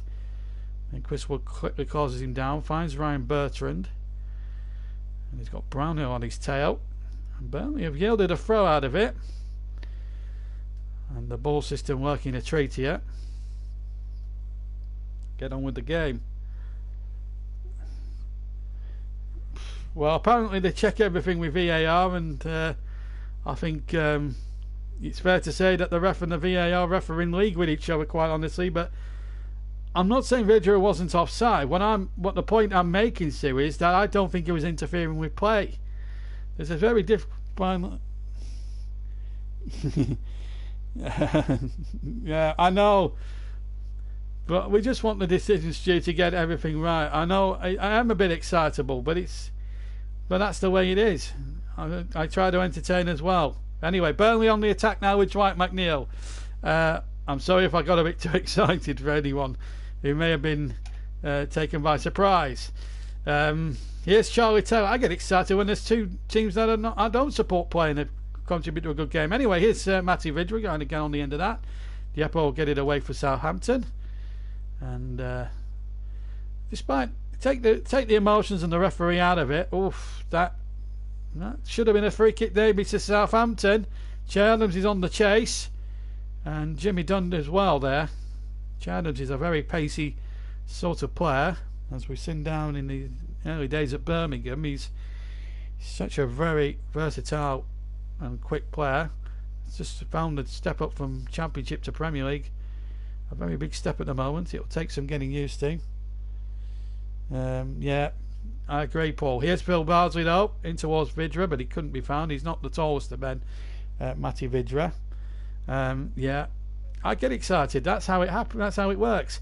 Anyway, here's Charlie Taylor getting towards the byline. That's a decent cross, but again, just can't find anybody in Clarendon Blue. That looked a foul there, and the referee's got to stop it. Yes, Che Adams penalised. At last, the referee's actually done something right. He's actually done something right there. Now, yeah, I've looked at the replay here. Yes, he's offside, but the interpretation is he's not interfering with play. That's what's got me. That's what's got me frustrated, because Scott Ledger has. There's nothing wrong with the letter of the. Right, it's one thing applying the letter of the law. The spirit of the law should also be applied as well.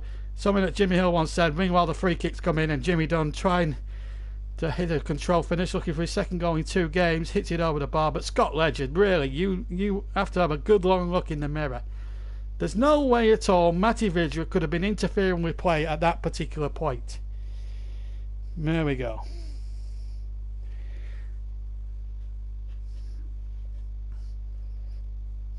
Stu says if it was as close as you're saying on the offside, why was there no VAR decision? Well, they check everything presumably, Stu, but we do have a Mr. Mike Dean who, as you know, doesn't give decisions against any of the smaller clubs like Burnley or anything like that.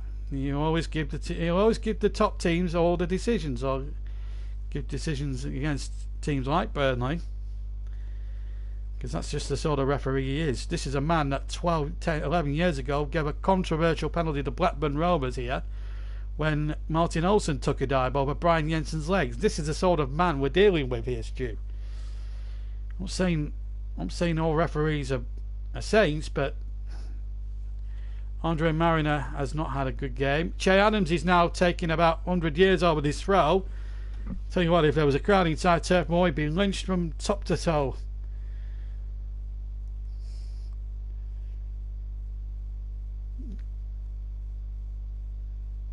Well, it's a grey area, Stu. I don't know what I mean. What does offside pass for these days?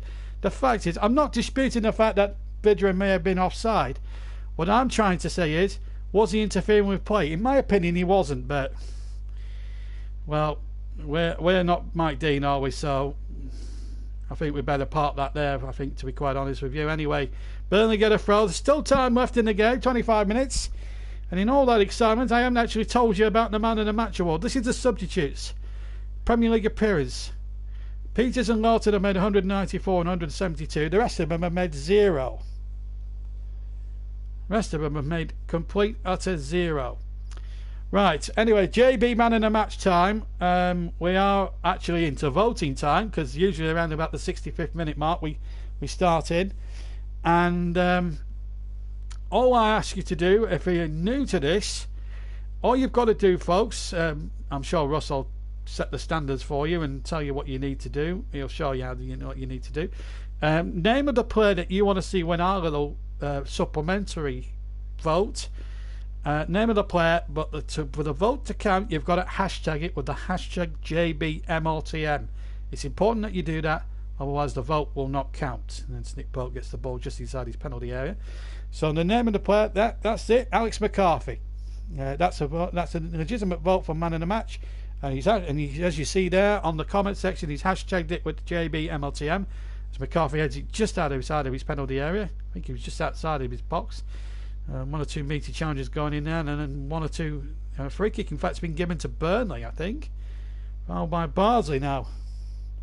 Richard says should be Mariner, I suppose.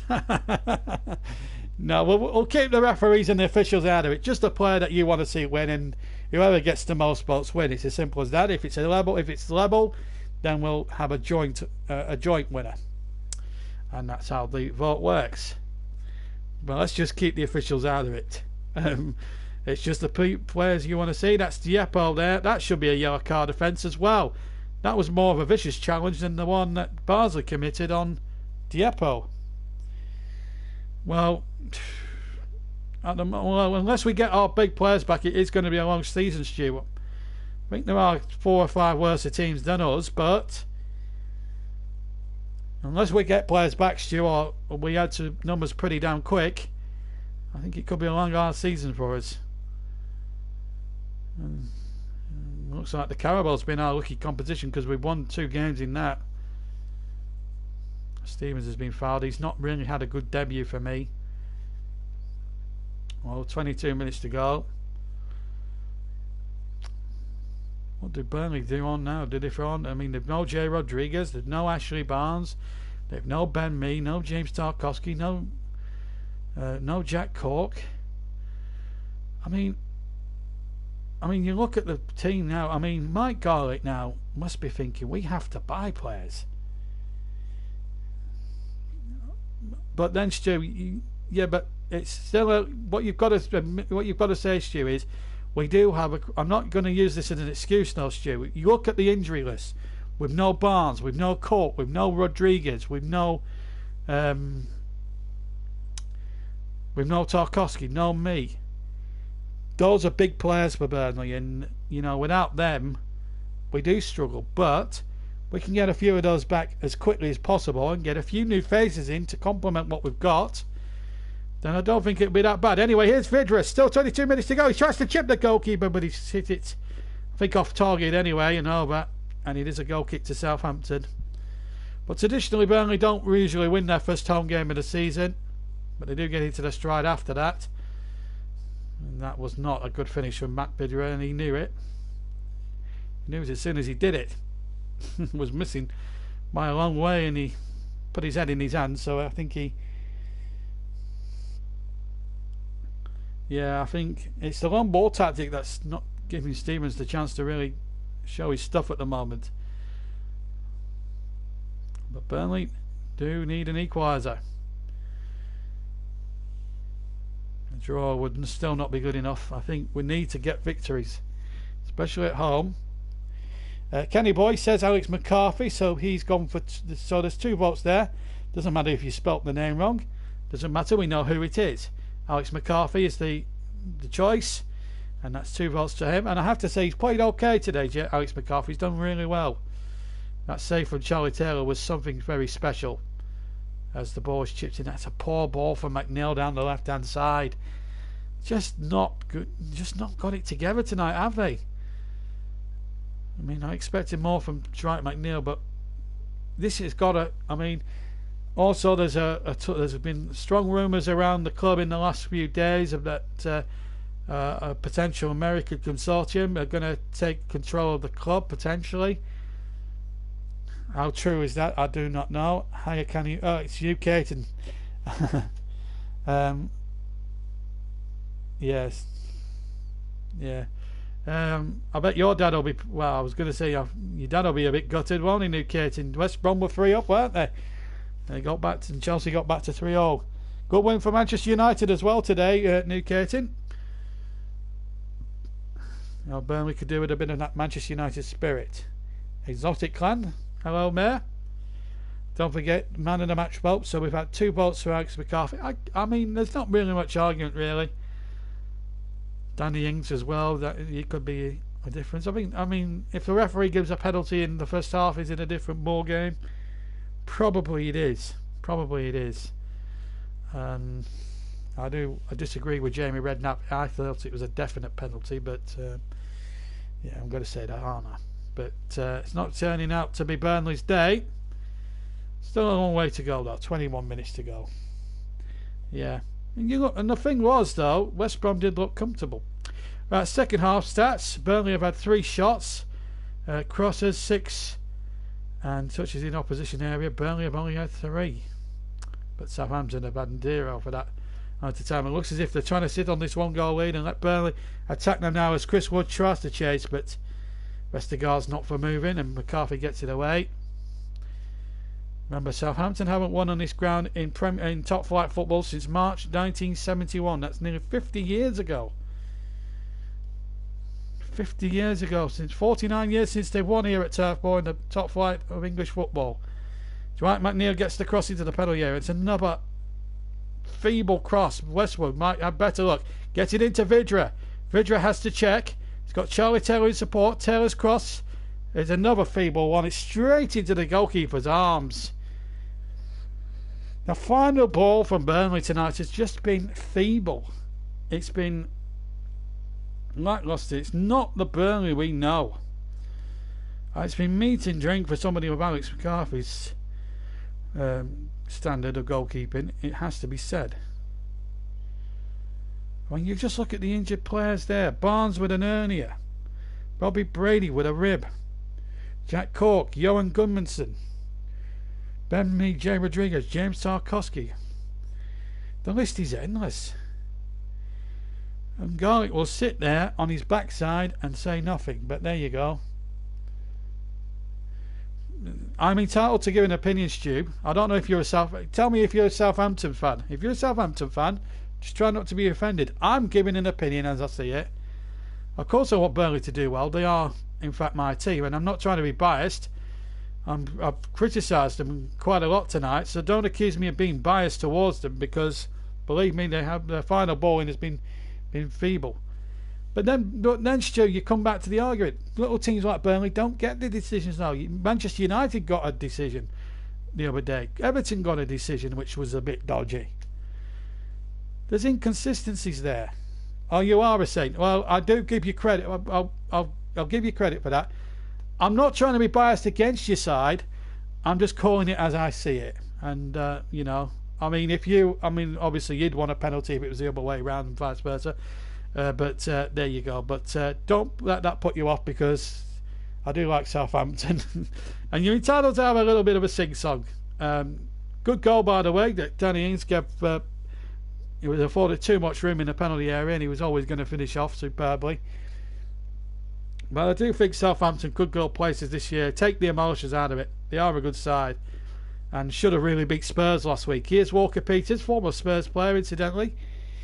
McCarthy's made a fantastic save as well. You've got about a quarter of an hour to make your selections for man of the match. So far, 2 votes for Alex McCarthy, the Saints goalkeeper. Yeah. Top 4's a bit ambitious, isn't it, Stu? I think you could finish mid-table. I was going to say you could have a cup. I mean, you could do, if you put your mind to it, have a cup run. Right, that's what Russ reckons, but it's Southampton in the penalty area, looking to kill the game off. But I have to say, let's give Southampton a little bit of credit. Ralph Rusenhurtel, let's give him a little bit of credit. No foul on the halfway line against Southampton. Play on, says the referee.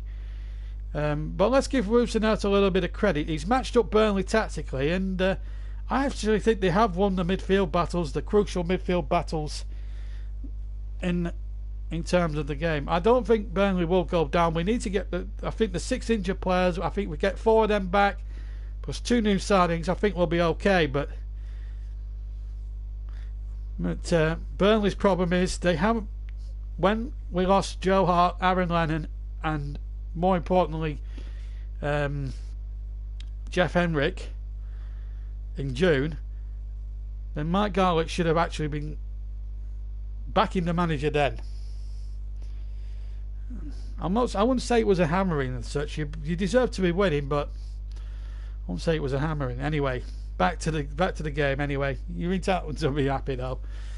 There's nothing, 3 points is 3 points if you get them. Anyway, Adams and Diepo both off. Obafemi and Teller are both on for the Southampton. As we now go into the final quarter of an hour, can Burnley? I mean, we're probably clutching at straws now for a win. It's probably going to be a draw. But if we get that penalty, if Burnley get that penalty on half an hour, it's a different game. I do think it was a penalty. I still believe Bednarek had his hand on his shirt. I've seen worse decisions. I've seen less I've seen penalties given for far less than that, but you know, that's the trouble. I wouldn't say it was a 3-1 result. I don't think it should be 3-1 at all. I mean, Burnley had more chances in the second half than Southampton. I don't think Southampton, by memory, have had one shot at goal. But anyway, here's Charlie Taylor. Can Burnley grab themselves a late equaliser and make it a grandstand finish? This is Dale Stephens, who really hasn't impressed thus far on his debut. I expected better from Dale Stephens with 100 Premier League appearances behind him. Here he is on the ball now. Fine strike, McNeil into Brownhill now to they're trying to work it to the far side by the looks of it now. Can Phil Barsley conjure up something here? Maybe a cross? No, they're going back to front here as Jimmy Dunn, who could be at fault for the goal, comes forward. Well, I'm not trying to. Right, I'm Stu. I'm not going to answer that question, mate. Anyway, it's a throw into Burnley, edge of the penalty area, almost about 5 yards maybe on the near side. There's Westwood to Taylor, back to Westwood again. Can Burnley whip a ball in there, looking towards Bidra, but again knocked away. I have to say Vestergaard's done a good job as well, actually, at the back for Southampton. He's been one of their unsung heroes at the back. McCarthy's made a super save. Ings has took his goal superbly. I'm not discrediting Southampton in any way at all. I've already said hello to you, Exotic Clan, already, but here's a chance now for number 23. This is Taylor, the young lad that's coming through the Southampton side, and McNeil has bundled him out of play. It would be a throw to Burnley. And Southampton will get their first 3 points if they win. They've lost 2 of their first 2 games, and well, he's public enemy number 1. I'm looking at him, Mike Golly. He's got to be public enemy number 1 with everybody at Burnley right now. His minginess and his Scrooge-like attitude in the transfer window this summer could come back to haunt the Clarets. He has to put the man. He's got to put his money in. He's got to put his hand in his wallet and back the manager, because the signings have just not been good enough. Dale Stephens has not impressed tonight. They've signed another goalkeeper in Will Norris, a goalkeeper that Burnley, in fairness, did not need at all. I can't. Well, listen. Don't be so crude, Stu. It's it's second game of the season, but Mike Garlick has got to dig deep in his pocket. I'm okay with banter, but let's not discredit. Burnley have tried in the second half, but with the injuries and everything else, it's not been our day. It's not been their day. Burnley incidentally go. Where did they go next now? I forget. They go to Newcastle a week today. Again, another 8 o'clock kickoff. So Newcastle started okay as well. They scored 70 the other night against Morecambe, albeit a very poor Morecambe side. I'm a Burnley fan, just so you know, but I don't want you lot bragging it down there on the south coast any longer. So still 10 minutes to play, however. Still, Burnley could still get back into this game.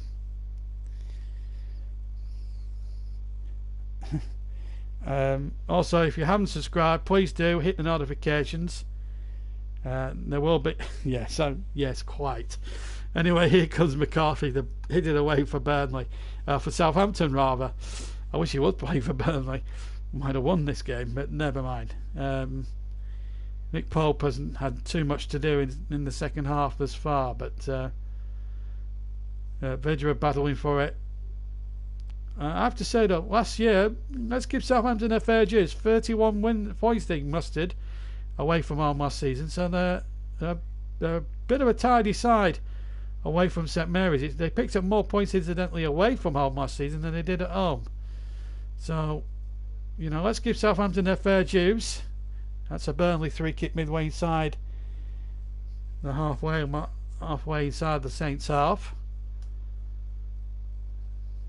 Well, we'll have to give Southampton their fair dues. Take everything out the game. The refereeing decisions. 31 points they mustered last season.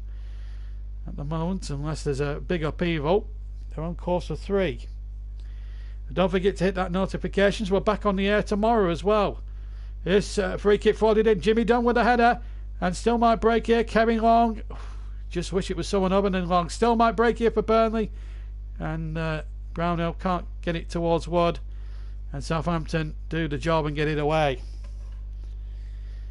And here's Charlie Taylor. Can the Clarets snatch a late equaliser and save a bit of face here? They get a corner. Good defending that from the Southampton captain James Ward-Prowse. He's had his usual consistent game in the Southampton midfield thus far. Don McCarthy leading the vote. 4 man in a match. Will be on the air until about 5 to 10 this evening. And then I'll be having a rest as that corner comes in. McCarthy didn't get anything on it. The referee's blown his whistle. And the ball's in the net, but it won't count anyway. There's a foul inside that posse of players inside the penalty area. Let's have a look at it again. Yeah, there was a bit of a coming together there. It was a Southampton free kick. Yeah, it was Kevin Long who committed the deed. I think the referee was right on that occasion. Probably the Yorkshire derby between Leeds and Sheffield United, Sue. The early game at 12, but we'll see where the land lies on that one. It certainly won't be the late game between West Ham, the West Ham game anyway. Dominic Egan from California. Well, nice to see you. I wonder if California is nice and sunny today. Fraser Forster there on the bench. Great commentary today, he says, from California. Burnley was robbed. Well, it's a bit early to say. There's still 6 minutes to go, Dominic, so anything can happen. Nice to have you with us there. California. We're going all around the world, incidentally. You know, this commentary stream. We're not heard just in the UK. We're heard all over the world. Australia, now America. Well, our world travels end. Here's Dwight McNeil now for Burnley. Starting to run out of time and possible ideas. Brownhill into Vidra. Oh, that's a poor ball. Hit it far too strong, and out of play it goes as Stu sings the customary Saints song as the Saints go marching in. Yeah, a good little side, Southampton. They've been a good team. I mean, they're not a bad side. I mean, Mal Fusenhurtl's probably the best manager they've had in quite a number of years. Hard to believe that over 11 years ago they were in League 2, League 1, and won the LDV trophy. So they've come a long way in that 10-year period. Southampton is a little bit of an old-fashioned battle for the ball there, almost on halfway. Well, it's a bit of... No, we're on the 86th minute. There's still a long way to go. There's still 4 minutes to go. You may be in front, but don't give the game away. Anyway, back to the game. Vidra is onside as the ball is screeched forward. Westwood will want to take this throw in very quickly now for Burnley.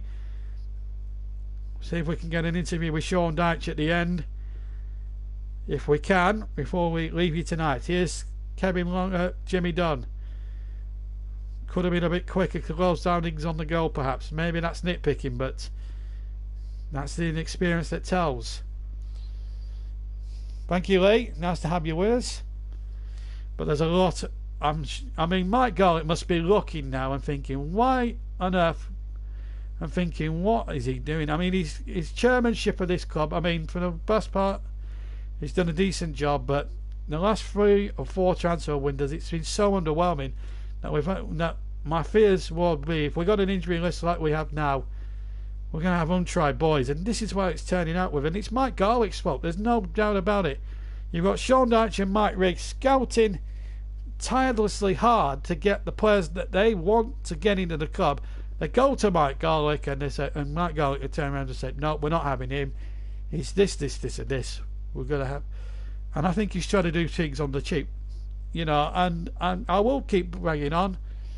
And I think the sooner Garlick is out of the club, the better, because it's his chairman, it's his Scrooge-like attitude to the chairmanship that is dragging this great club down, and I don't like to see that. The fans deserve better. Right, anyway, back to the game now, and it's still 1-0 to Southampton. And Burnley now running out of time. Armstrong reckons it should have been a Saints throw. It's a Burnley throw-in. Here's Dwight McNeil. Burnley will point to a penalty which should have been given but wasn't. Sean Dyche will certainly be in that opinion. Here's McNeil now to Stevens, back to Taylor. Now Long. Looks like Stu will be singing all the way to the bank tonight here, by the looks of it. Oh, Southampton get 3 points. Well, it still remains to be seen. 2 minutes to go. McCarthy's leading in the man of the match vote. You've still got a couple of minutes to change the views on that. Name of the player you want to see win, and hashtag it JBLTM. Here's Dale Stevens now for Burnley. They need something quality from him now as he goes towards halfway line. Finds Taylor on the left hand side. Taylor runs down the wing, but Ward-Prowse is sticking to him like super glue. This is Dwight McNeil. That's another feeble bowling from McNeil. It's not been one of his better nights tonight, Dwight McNeil. Of course he's going to have the odd bad game, but his delivery has been poor. Here's Charlie Taylor now. Finds McNeil. Can Burnley conjure up a little bit of magic at the end? Here's Brownhill. Gets it to the left hand side. Now McNeil. Needs to be a better cross, and it's going to be too long, and in fact it's an easy one for McCarthy to take. We're going to have a minute plus stoppage time remaining. He's really disappointed tonight, Dwight McNeil, and there will be questions asked at boardroom level. Mike Garlick has to leave as chairman. He's dragging his club down. He's, as I say, Scrooge-like attitude to the chairmanship is ridiculously poor, and I think he's completely dragging the club down. I don't want to take the gloss of what could be a very good win for Southampton, but we have to talk about Burnley here at this moment in time. This is a team that are 5 years into a top flight spell, which has been in the main mostly successful. European place, staying in the Premier League, mid-table for most of the years that they've been in there, but at the moment are finding themselves in a lot of trouble as the ball comes forward again. Southampton trying the shot. It's Armstrong, and Armstrong gets it out once more, and here come Southampton once again. And here is Armstrong towards the edge of the penalty area. Armstrong again. There's a chance here for Che Adams. The flag stays down and it's gone into the corner. And I think it's Danny Ings with the shot. In fact, it is offside. Danny Ings with the shot. But it wouldn't have counted because there's an offside decision. We're into 3 added minutes, incidentally. Just excuse me a minute.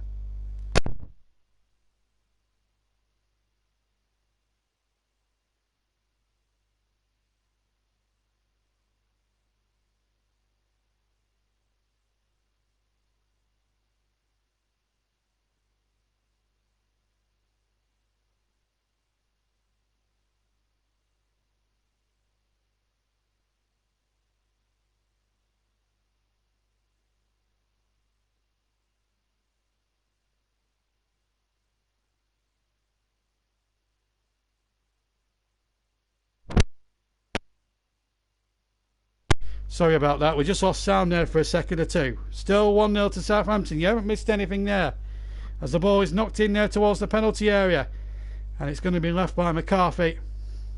It's going to be taken by McCarthy, who's down at the moment. Mr. T. You're not the Mr. T, are you? From the 18. Danny Ings has been given man of the match. Well, I don't understand why he's been given man of the match. He's scored 1 goal, and that's about his lot.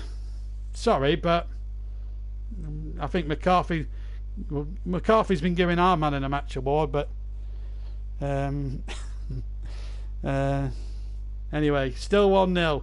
But Mike Garlick will be getting a lot of criticism from me in the next 2 minutes. Yeah, it's not some are not right at the hierarchy of Burnley Football Club, and if there was fans if there were fans there, they'd be turning on Mike Garlick. I'm going to read a few of the. I know that, but he needs to step down because his chairmanship is poor. Anyway, we'll read some of these texts at the end. Here's a chance though for. Well, there still might be for Burnley. Oh, the header back. It just wasn't going to be. Right, there's half a minute to go. Can Taylor get a ball into the box? They need to get it into the box.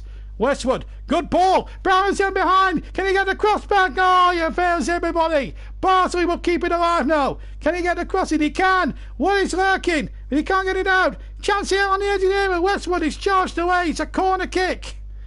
One last chance for Burnley. Good block by Romeo. Can Burnley save themselves? Pope may as well go forward. Come on, Pope. What a story this could be if Nick Pope equalised. In it goes there. And Pope's going for it. The goalkeeper gets a fist on it. And Pope is out of his ground. We're played over the 3 minutes. Westwood to hug it back in there. There's a Burnley player down. Taylor now can get the ball in there. Can Burnley save themselves? Westwood. They need to have a shot here. Stevens, what's he doing?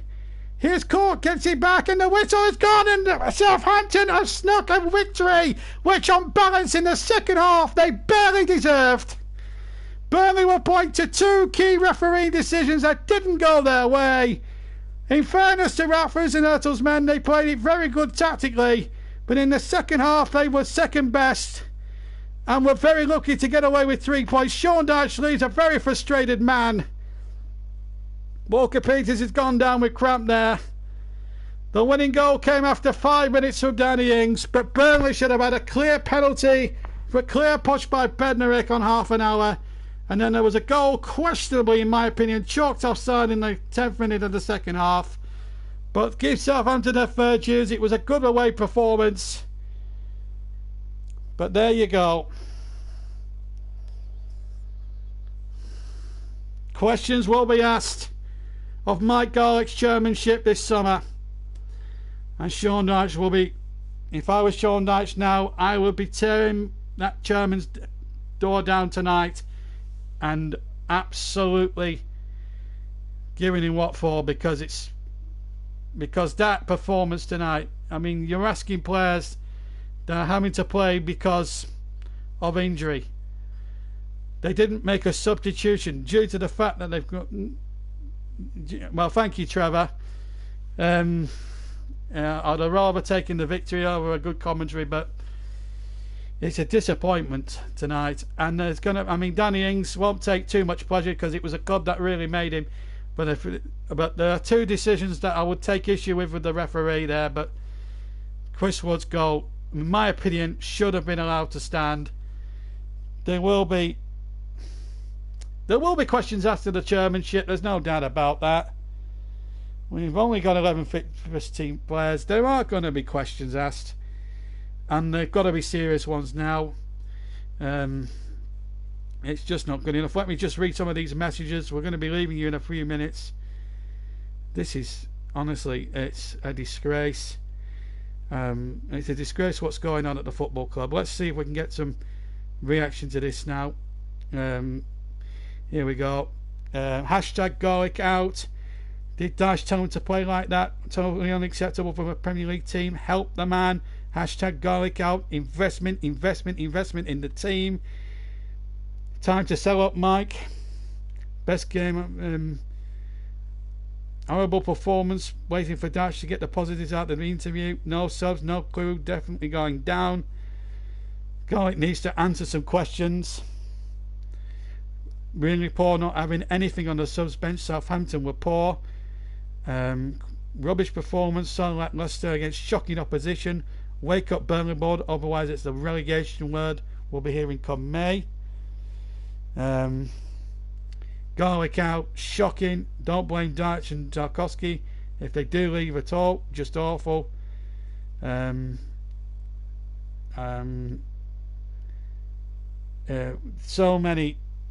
So many negative comments at the moment towards Mike Garlick, and you can't blame any Burnley fan at the moment. This is the table. Southampton don't go into the top half of the table, incidentally. Frankie Ross, Yeah, that's true. Yeah. Burnley are now one place above the relegation zone. And if West Ham were to get a positive result, or Sheffield United were to get a positive result, we'd be in the bottom three by this time tomorrow. It is a sad, sad state of affairs. Well, thank you very much to Chris, thank you to Ross, thank you to Sue and to Trevor and to everybody, but it's been a disappointing day for Burnley. Danny Ings comes back, haunts the Clarets with a goal in 5 minutes, but then John Datch will point to two key decisions that should have gone Burnley's way. Clear push in the penalty area, that should have been a penalty on Chris Wood, and then a dispute and a debatable offside goal that was wrongly chalked off because Matty Vidra was offside, but then when you look at the replay, he was not interfering with play. But we didn't get the decisions, and it's a frustrating night for Burnley. However, I hope you've enjoyed the coverage, and we'll see you tomorrow. Well, there is the cricket tomorrow. Plus we'll give you a commentary tomorrow on one of the Sunday afternoon Premier League games, and that'll be Leeds away at Sheffield United. So you'll be able to rejoin me before the cricket as well tomorrow. So yeah, there's always the cricket though to cheer me up. Thank you, Trevor. Thank you to everybody anyway. Bad night for Burnley. Plenty of questions have to be asked of the hierarchy, but for Southampton, they've won away and get their first 3 points. From JB, I'll see you tomorrow, and take care. Good night, everyone. Good night.